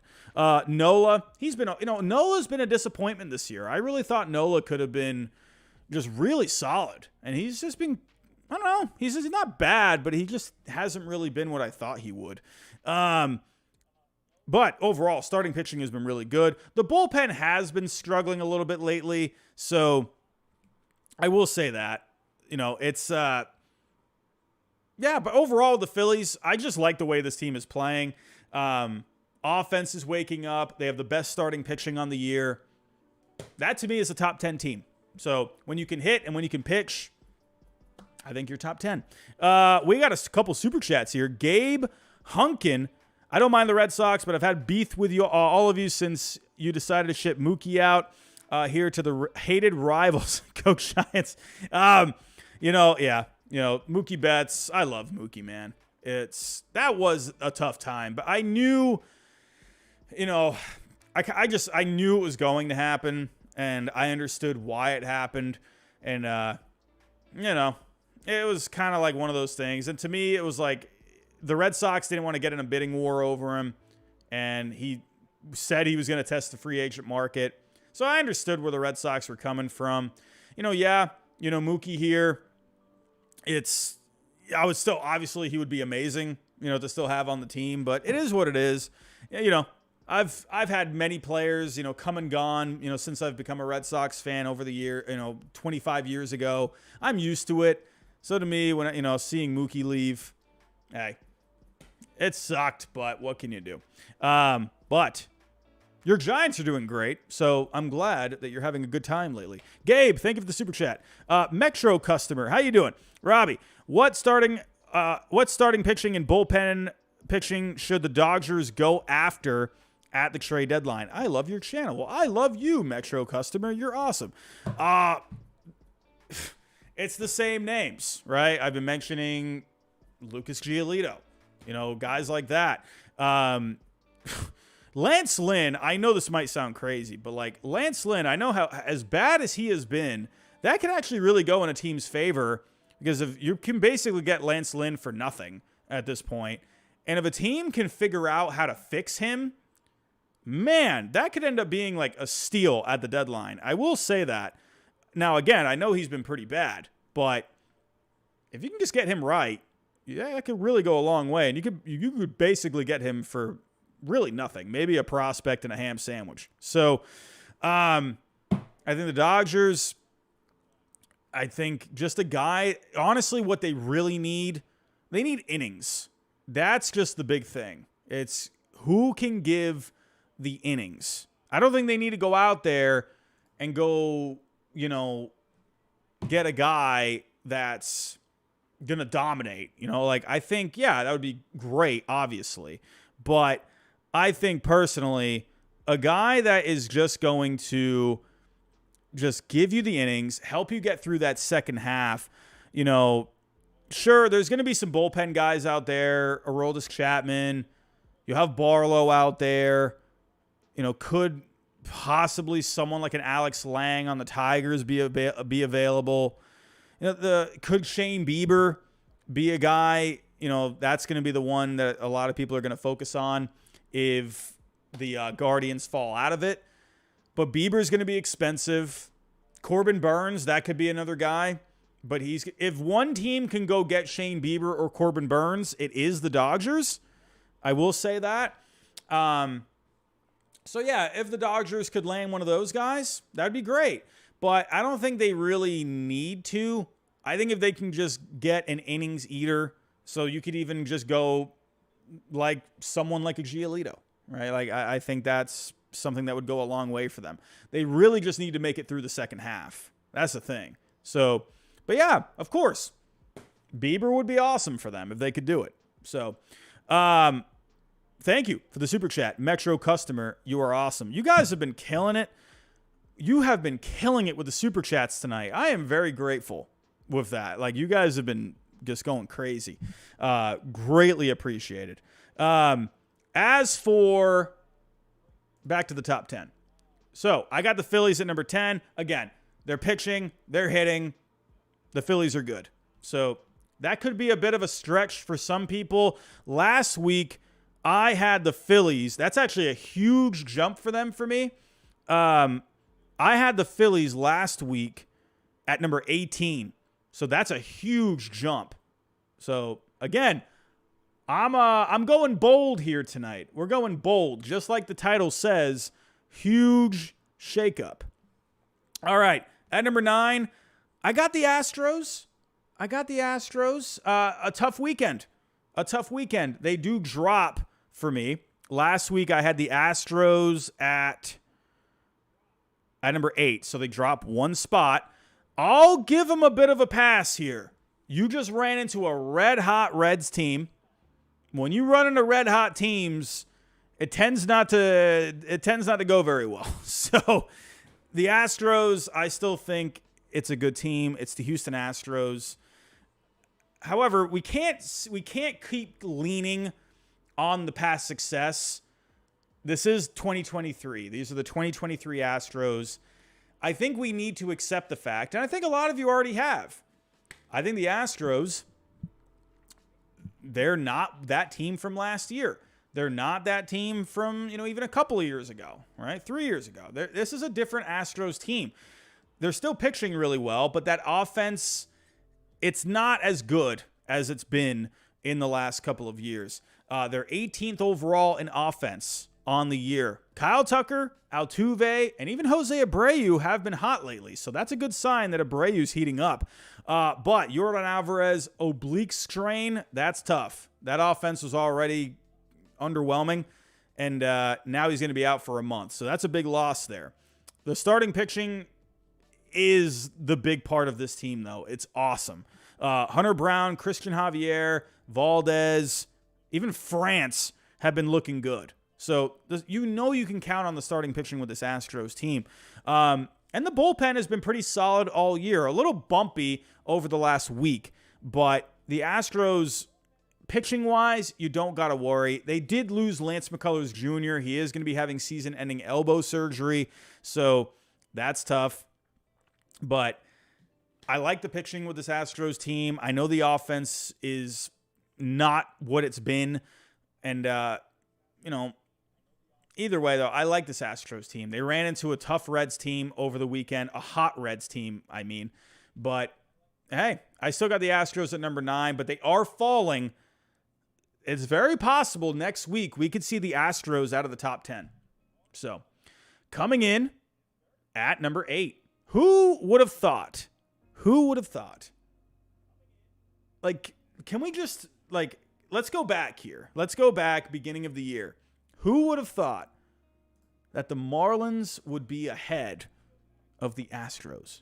At least in my power rankings. I guarantee MLB.com, they will probably still have the Astros up further. I'm liking this Marlins team. I'm liking it. They're fun. Now, I know you're probably thinking, well, Robbie, why are you getting so crazy about the why? It sounds like I'm undermining the Marlins a little bit. They're 41-31. They're 10 games over 500. They've won 4 straight games. They're 7-3 in their last 10. However, when you look at the numbers with the Marlins, their offense as a whole does not rank well. And I've talked about this in a video. I did a video on the Marlins being the weirdest team in baseball. If you haven't seen it, go check it out. I posted it, I think, last weekend. But they're 22nd in offense on the year. Even lately, over the last couple of weeks, they rank pretty well. But the last week or so, not so much. They're in the bottom 10 over the last week, except for Jorge Soler and Luis Arraez. Luis Arraez, he had 5 hits the other night. That dude's a machine. Luis Arraez is the modern-day Ty Cobb. That dude's, or the modern-day Pete Rose. I don't know, whatever you want to go with. He's awesome. That guy just hits everything. Man, if I'm ever going to a party and there's just piñatas everywhere and I need a guy to just hit every single piñata with one hit and just break it open, I'm calling Luis Arraez. That guy's nuts. Jorge Soler, over the last 7 games, a 1.027 OPS. That guy's awesome. I like Jorge Soler. He's been really fun this year. But the starting pitching is where it's at. The starting pitching, again, we're focusing a lot on starting pitching. The Phillies, really good. Even though the Astros, their offense has been bad, the Astros pitching has been awesome. The Marlins starting pitching has been so good. Garrett, Perez, they've been pitching pretty well. Uri Perez has been so fun this year. Really liking him. However, Alcantara, Luzardo, and Cabrera have been not great over the last week. So let's see if they can get themselves turned around in the coming week. But overall, the Marlins starting pitching, 7th overall on the year. And the bullpen has been really good this year, too. 11th overall in relief pitching. So when it comes to Fangraph WAR, the Marlins, they're just a fun team. I really enjoy the Marlins. Can they keep this up with, I think they're going to need a bat. We talked about Paul Goldschmidt. Listen, Paul Goldschmidt would be awesome with the Marlins. I would love that. Can the Marlins please just spend some money and just make the trade? Get Paul Goldschmidt in a Marlins uniform, please. I need this to happen. The Marlins need a bat. They need, I love Arraez. I love Soler. I like what Brian De La Cruz is doing, but they need a bat.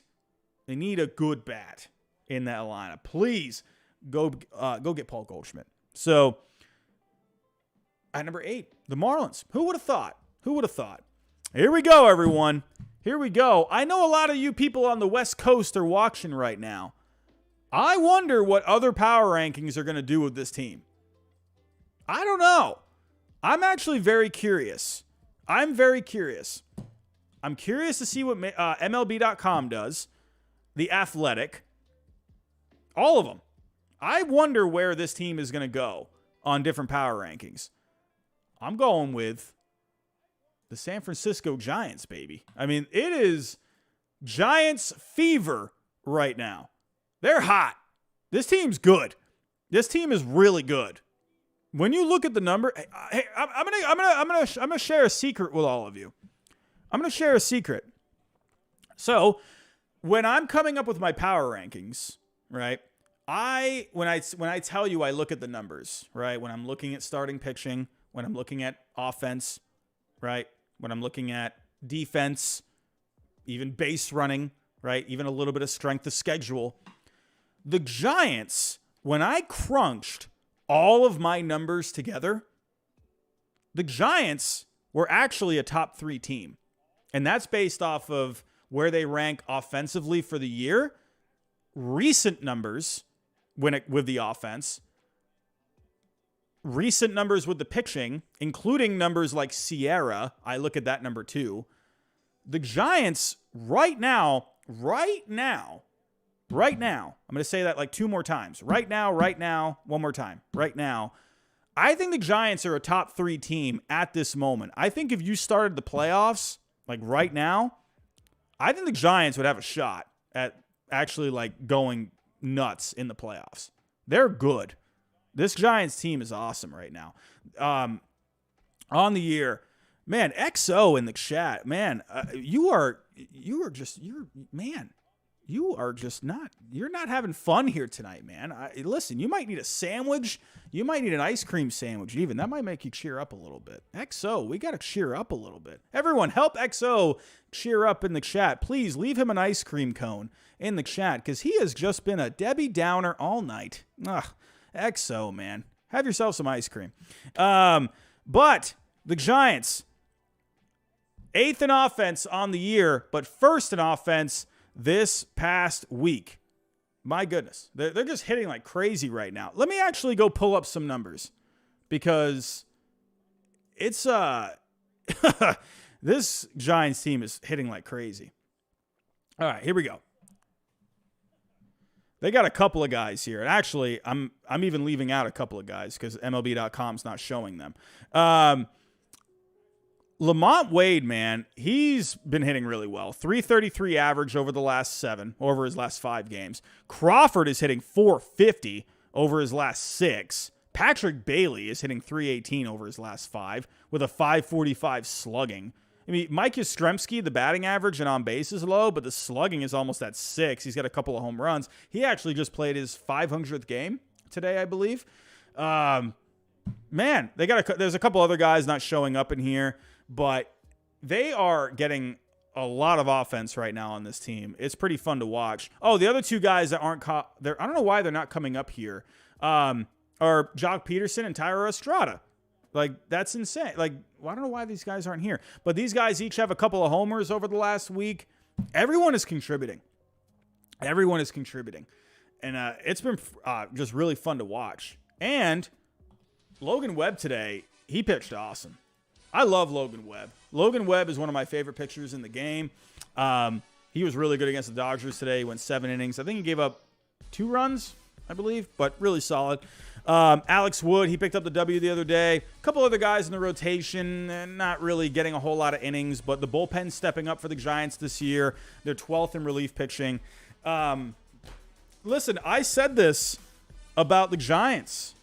There were some underlying numbers that I was wondering.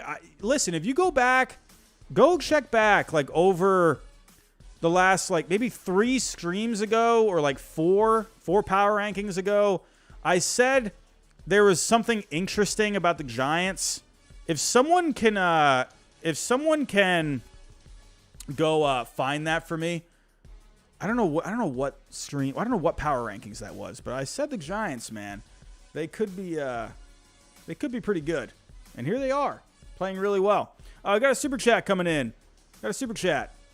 Gabe Hunkin, how you doing? $4.99. I will say this team is better than 21, in my opinion. I feel like there's definitely a youth movement going on compared to the misfit roster 2 years ago. That was an interesting team a couple of years ago, but this team, they're ranking just really well with the numbers. They're getting some solid pitching, good offense. They're playing good defense too. That's another thing. That was a bad part about the Giants last year. They were not a good defensive team, and hey, I just really like what I'm seeing with them. And they took it to the Dodgers, this past weekend. Let's just, if you want to talk something simple, they freaking took it to them. Man. We had a super chat from Big Mike 5156. I'm sorry, I missed this one earlier. What player or players do you think the Marlins need to get at the All-Star break? Oh, okay. I think I did mention that, though. They need a bat. That's what they need, a bat. The Marlins need offense. Not just what that's going to do is that it's going to provide more protection for these other guys like Sorare, like Brian De La Cruz, like Rise. They need another bat that's going to protect these guys in the lineup. They need to lengthen this lineup a little bit more. So that's what I think they need. Ashu Saini? I'm sorry if I'm pronouncing that wrong. I'm so sorry if I'm pronouncing that wrong. Who should the Giants add? Well, let's go look. Let me take a look. Let me take a little peek-see here. Here we go. All right. So, if I'm looking, honestly, like the lineup is really fun. If I'm really like looking at it, I don't know. Like lately, these guys have been hot. Could you maybe make an upgrade in the outfield, possibly? You got Luis Matos. He's only 21 years old. He's been hitting decently lately, but could you possibly maybe get an outfielder? Maybe. Tyro Estrada's really stepped up this year. I think Jock is fine. JD Davis is fine. Conforto's fine. maybe an outfield upgrade if you wanted to add a bat. I mean, starting pitching would be really nice right off the bat. I'm only seeing 3 guys here. And on the IL, you got Cobb, Stripling. So, like the Dodgers, maybe some starting pitching depth would be fine. I think that would go a long way. So, bullpen, the back end is good. I like the back end of the bullpen. Duvall got the save today. Got the 2 Roger brothers right there at the back end. Maybe some middle relief, I think the back end of the bullpen is fine. Could you add to it? That's the one thing with bullpens. If you have a good bullpen, you can just add to it. So, remember the White Sox a couple of years ago? It didn't work out, but remember when everyone was freaking out over Craig Kimbrell? All right, you can just add, something to the bullpen. All right, so I'm seeing some of you saying Matos is fine. All right, so I'll take your word for it. You know your Giants better than I do. Listen, I'm just a potato that sits at my desk. I don't know all, I'm not, my word is not the end all be all. I'm going to trust you guys, you Giants fans in the chat, way more than my opinion. I will look, at what I'm seeing here, but if you think Matos is fine, I'm gonna believe you. Matos is fine. But they need starting pitching. I think we can all agree, sure, Cobb, Stripling. How's Kyle Harrison doing? Is Kyle Harrison coming up? Like, what's going on with him? San Francisco Giants. What's he doing? Well, he's been pretty good. 3.42 ERA, the 14 starts, 80 Ks, 47 and a third. Where's Kyle Harrison? Get this guy up. I think they probably need to call him up. I mean, if you're lacking starting pitching depth right now, you got to get Harrison up. Man, I'm seeing some of you in the chat saying Kyle Harrison should be up next week. All right, there we go. So, but I think they need a starting pitcher. That's just my opinion. So, but the Giants, I'm really liking the way they're playing lately. It's been really fun, and I don't think this is just something. What's the word I'm looking for? I don't think this is like a mirage. I think this is a good team. We'll have to see, because at the end of the day, it is a very competitive National League. It is. So it's right now they got a wild card spot, but with the way this National League has been this year, I feel like it could go any way. So I think it will come down to what will they do at the deadline. So. Got another super chat here. Michael Thompson, $2. Look at Matos' minor league numbers. No joke. Oh, I missed how good he was in the minor leagues. I mean, he's always been a good prospect, so I'm not surprised. Oh, yeah. Wow. Oh, wait, hold on a second. Oh, he's only played 3 games. Oh, his numbers are fine. Oh, what the heck? I don't know why why on Fangraphs it was saying... Oh, okay. I know why they have him ranked so low, because he's barely played. Oh, Luis Matos is fine. Oh, what the heck am I talking about? Don't listen to me. Luis Matos, holy cow. This dude is going crazy. What the heck? This dude was hitting like 400 in AAA. 7 home runs, 435 on base. What the heck is going on with this guy? He is nuts. Whoa. Okay, yeah. Luis Matos is fine. You don't need an upgrade in the outfield. Foskey, $9.99. Thank you for that, Foskey. NL MVP predictions. I mean, like you say here, Ronald Acuna Jr., that's definitely going to be a good pick. I think it's going to come down to a lot of second halves. I think Juan Soto is a guy to look out for in the second half. He's always been a second half hitter. So... But then, I mean, right now, I'm just saying, Corbin Carroll's looking pretty good too, man. Corbin Carroll. I don't think Corbin Carroll would win it over Ronald Acuna, but he's been pretty good. However, Acuna has the better batting average, slightly better on base. The slugging is a little lower than Carroll's. Carroll is actually running the bases better. So despite Ronald Acuna Jr. having 30 stolen bases, I think this is Acuna Jr.'s award to lose at this point. I think if someone like Soto could heat up, right now he's down here, but the on base is really good. If Soto goes off in the second half, I think that's definitely possible, personally. But right now, it is Ronald Acuna Jr.'s MVP award to lose. Carroll, let's see if he can keep it going in the second half. I mean, he's right there with him right now. So, hey.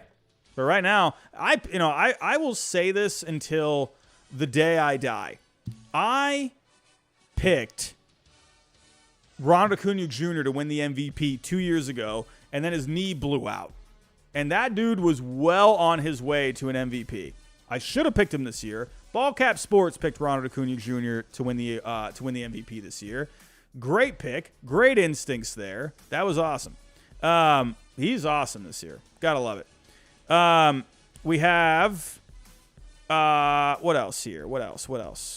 Ryan Chrysologo. Would you like Marcus Stroman on the Giants? Yeah, that'd be pretty solid.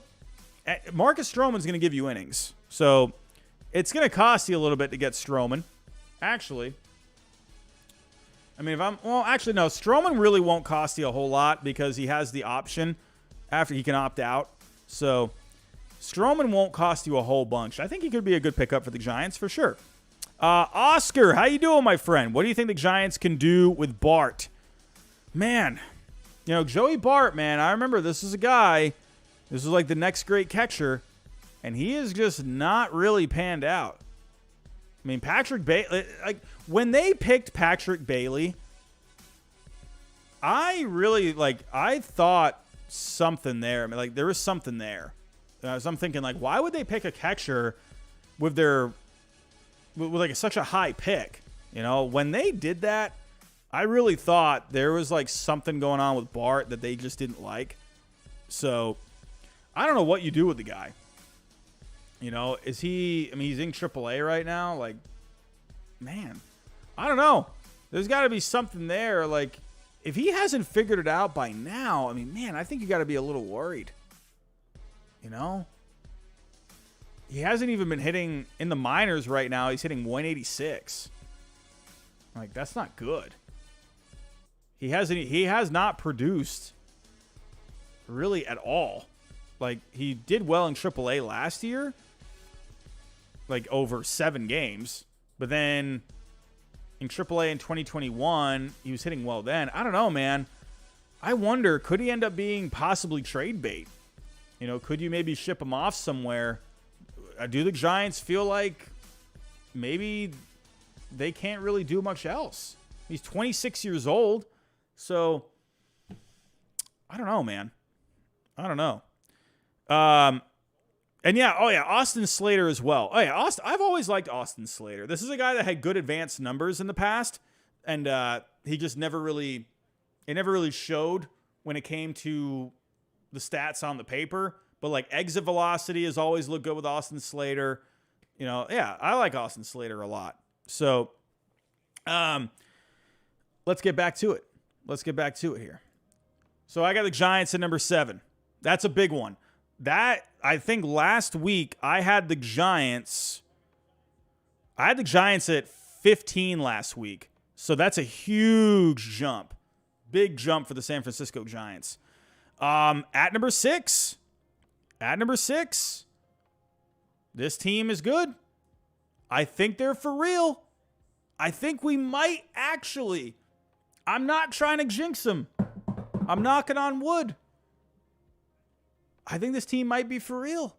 The Angels at number 6. They're good. Good week this week. 3 out of 4 against the Angels. 2 out of 3 against the Royals. Holy crap. Shohei Ohtani. I said this earlier. That dude's not real. I think he's an alien. I think he is not from this planet. Remember, where was it? Like in Las Vegas, or where was that video that was circulating on Twitter about these, like a family that had aliens like in their backyard or something? I think Ohtani was one of those aliens. I'm not kidding. Dulcie Marist. I need to observe that comment. I need to give credit to that comment you just put. Mickey Moniak, I'm so happy for that guy because Mickey Moniak with the Phillies, he could not get it together. He has gone to the Angels. He's had to really work at it over the last couple of years. He's worked with Kevin Long, the hitting coach of the Phillies, and he worked in the offseason before this season. He's really worked at it, man, and he is really looking good with the Angels. Mickey Moniak, he's found a home, man. Gotta like it. Gotta like it. So, here we go. Where was I? I just lost my notes. Where the heck am I? What the heck is going on? Oh, here we go. Sorry, I'm looking at the wrong part of my notes. But Ohtani, listen to these numbers. Listen to these numbers. Hitting .435 over the last 7. And OPS. Are you listening? Are you listening to this OPS? A 1.892 OPS. He has an OPS of almost 2,000. That's insane. 6 home runs in the last 7 games. 12 RBIs. That's nutty. He had the home run today, back-to-back home runs with him and Trout. He now leads the major leagues in home runs. Trout, Brandon Drury, OPS in the thousands. Like, what is going on here? Like, my goodness. Like, it is just... this offense is really good. They're second in offense this past week. One second, everyone. And the starting pitching is really good, too. They ranked 10th in starting pitching on the year. Sandoval, Berea, they're pitching well. Their bullpen is a top 10 bullpen this year. They're really good. Like, it's the one thing with the Angels. They have this, like, stigma. They have this stigma where they have the talent, but they just can't really put it together, right? And now everyone's putting it together. You know, obviously this offense, we all knew this offense would, had a lot of potential coming in. You know, you added Drury, you had Renfroe in this lineup as well. You know, even Urshela, I'm pretty sure he's going to be out for a little bit with the hip, but he's been hitting well for them. Like, they've just, they're getting production from that offense. That I'm not surprised about, but they're getting consistent starting pitching. They're getting guys stepping up in the bullpen. I really like what this Angels team is doing. Everything is clicking. Excuse me. Everything is clicking right now with the LA Angels. Last week, let's see where I had the Angels last week. I had them at number 11, so they jump up 5 spots. Really liking what the Angels are doing. So, again, they're ranking well with the numbers. But, like, what I'm also seeing, if I were to kind of just, like, do some radio talk, they just seem like a team that is figuring out how to win, and they're getting comfortable, right? That's kind of the feeling that I'm getting with the Angels lately. It just seems like they're more loose. There's not this same old pressure on them. They're just going out and winning games, right? And they're not, like, overthinking it out there. They're just winning, I like it, man. I like what they're doing. So here we go. Top 5. Top 5. A lot of people were mad that I didn't go with this team last week at number 5. But the Diamondbacks, here we are at number 5. They're really good. They're very good. However, they did have an up and down week this week. They did have an up and down week. They did lose 3 out of 4 to the Phillies, but then they came back this weekend. They salvaged their week. They won their series against the Guardians. I'm going to be honest with you. I actually thought about putting the Angels in this spot. I even thought about putting the Giants maybe even ahead of the Diamondbacks, because that's how good the Giants are playing right now. But I'm going to give the Diamondbacks credit. They have been playing really well. And what else is there to say? I just like this Diamondbacks team. I've liked this Diamondbacks team for the last couple of years. I feel like I've been, out of all the YouTube channels, I've been like the number 1 guy for the Diamondbacks over the last couple of years. And it's great to see what they're doing. With the offense, they're 7th overall on the year. And in the last 7 games, you're getting guys hitting like crazy. Here are the numbers. Christian Walker, over the last 7, hitting .391, an OPS of 1264. A couple of home runs, 7 RBIs. Jake McCarthy, hitting .417 over his last 7. OPS of 1209. Corbin Carroll, this guy's been really good all year. Corbin Carroll, I think, has been the biggest difference maker on this team. The Diamondbacks over the last couple of years have really lacked like an impact bat, like an all-around impact bat, and Carroll has now turned into that bat. So offense is balanced now. That's what I like about this Diamondbacks team. But I've been saying this ever since Madison Bumgarner left. That was an addition by subtraction. They've been really good since he left. 8th overall in Fangraph WAR since then. Zach Gallen, he pitched great against the Guardians this weekend. A 3.86 ERA over the last 3. The bullpen, I do want the Diamondbacks to make a trade for the bullpen at the deadline. They really need to address it, I think. But the bullpen did step up this week for them. They were 3rd overall in Fangraph WAR. Really like what the Diamondbacks are doing. Minus they ran it, running into a hot team. They ran into the Phillies, hot team. They lost the series, but here we are. They bounced back this weekend. Let's see what they do this coming week. I'm not, I don't want to say proceeding with caution, but I do want to see how they bounce back from an up and down week. So curious about that. At number 4, I got the Orioles. Been a top 5 team all year, it feels like. They won 2 out of 3 against the Blue Jays, but then they lost 2 out of 3 against the Cubs. They're 9th in offense on the year. Last 7 games, Austin Hayes hitting .480 with a 1256 OPS. Austin Hayes is out of his mind. Rushman, OPS of 1024, 2 home runs. Aaron Hicks with the Orioles has been awesome. I mentioned him earlier talking about the Yankees. Last 15 games, hitting .304, a 940 OPS. But what I love about Aaron Hicks, he has 9 walks and 10 strikeouts since he's started with the Orioles. Like, that's really good. 9 walks and 10 Ks. You never would have seen these numbers with the Yankees. I love it. The Orioles need to improve their starting pitching. That is one thing I want them to address at the deadline. They need something. ERA, though, over the last 7, you all know me. I like FIP. I like XFIP. I even like Sierra, too.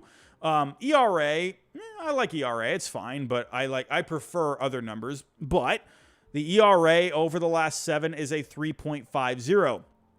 The FIP is higher, though, so I do expect that ERA to go up a little bit. But the Orioles, they need a starting pitcher at the deadline. I think that's something they need. But the bullpen is awesome. The Orioles bullpen, it's amazing. Conman752 is here for the Orioles. Tyler Wells, a blossoming ace, or at least top of the rotation guy. He has been pitching pretty well.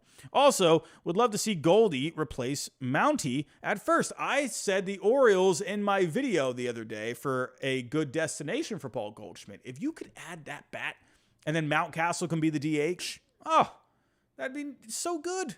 It'd be so good. Team needs middle relief help. Westberg, Cowser need to be called up. Those guys, those guys are going to be good. The Orioles, that farm system's so good. I will add to that. Again, I just think the Orioles do need to add something for the rotation. And I'm more just looking at it from a playoff point of view. If this team wants to, give themselves a chance at the World Series, I really would like for them to really try and make a move there. I think that'd be great. A lot of people you see the Corbin Burns to the Orioles suggestion. Bieber, I've seen that connection as well. But since with the super chat, since you mentioned Tyler Wells, he has been pitching pretty well. The starting pitching overall has been decent overall lately, but Wells has been really good. I mean, look at the numbers for him. It's funny with Tyler Wells. I forget how big he is. He's 6'8". What is with all these just monster pitchers?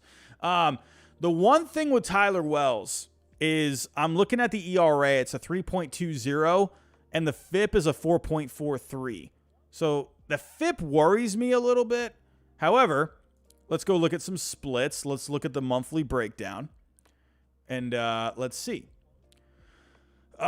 In June, so the FIP is higher because he had a the FIP in May was high, but now it's back down to what he was doing in April.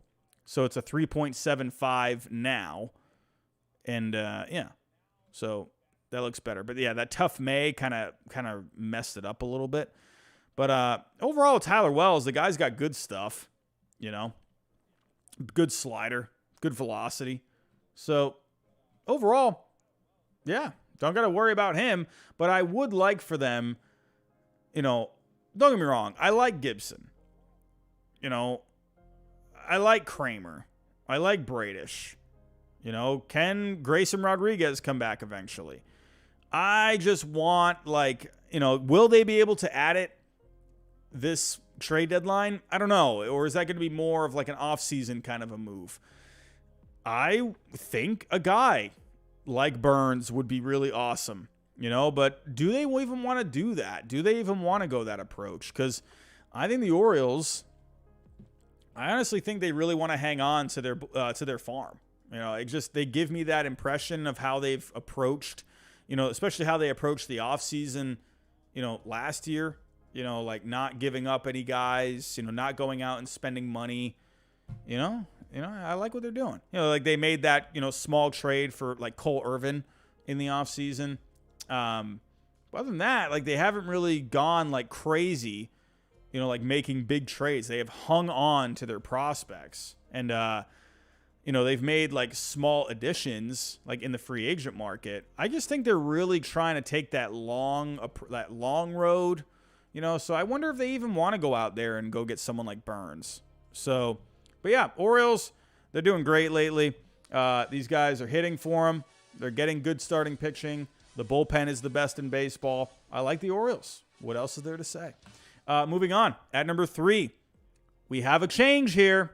I've had this team at number 2 for a little bit, and now I got them at number 3.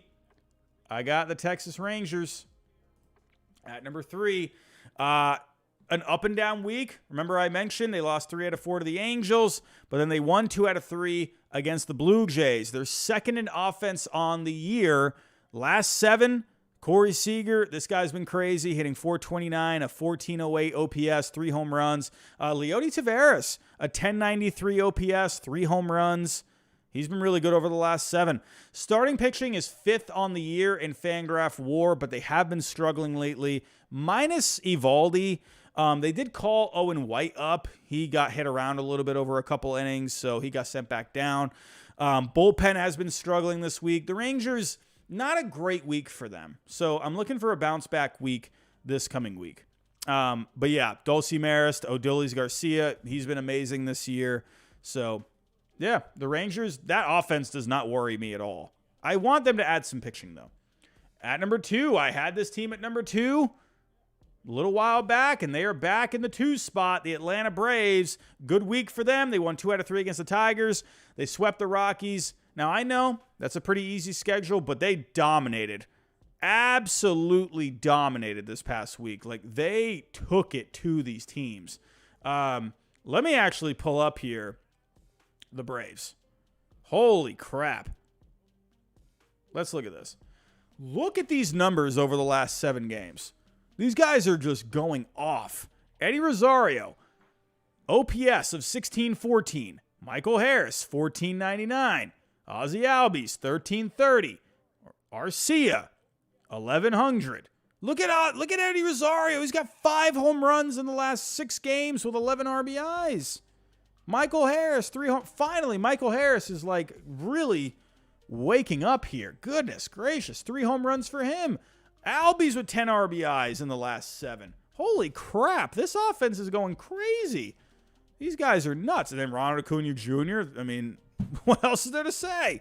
This Braves team is nuts, man. But the pitching, I do want the Braves. They need to do something with the pitching.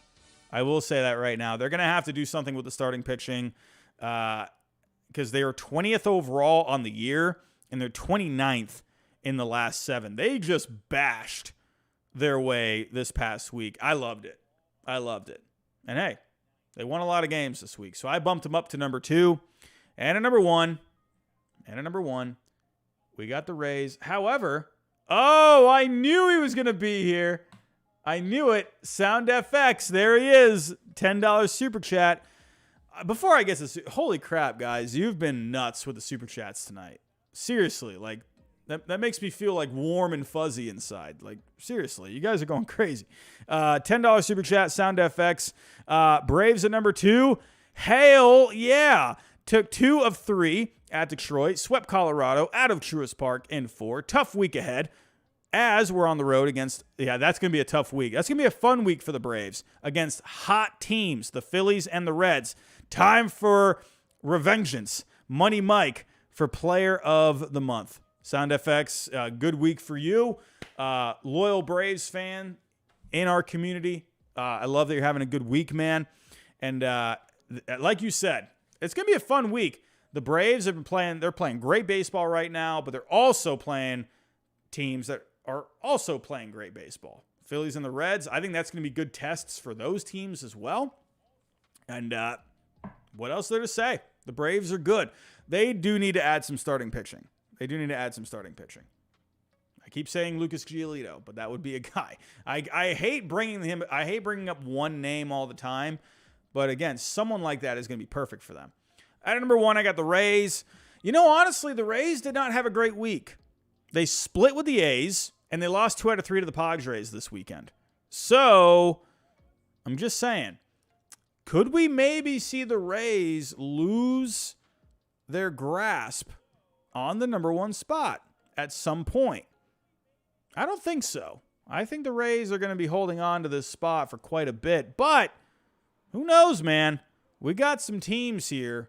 They're doing some damage.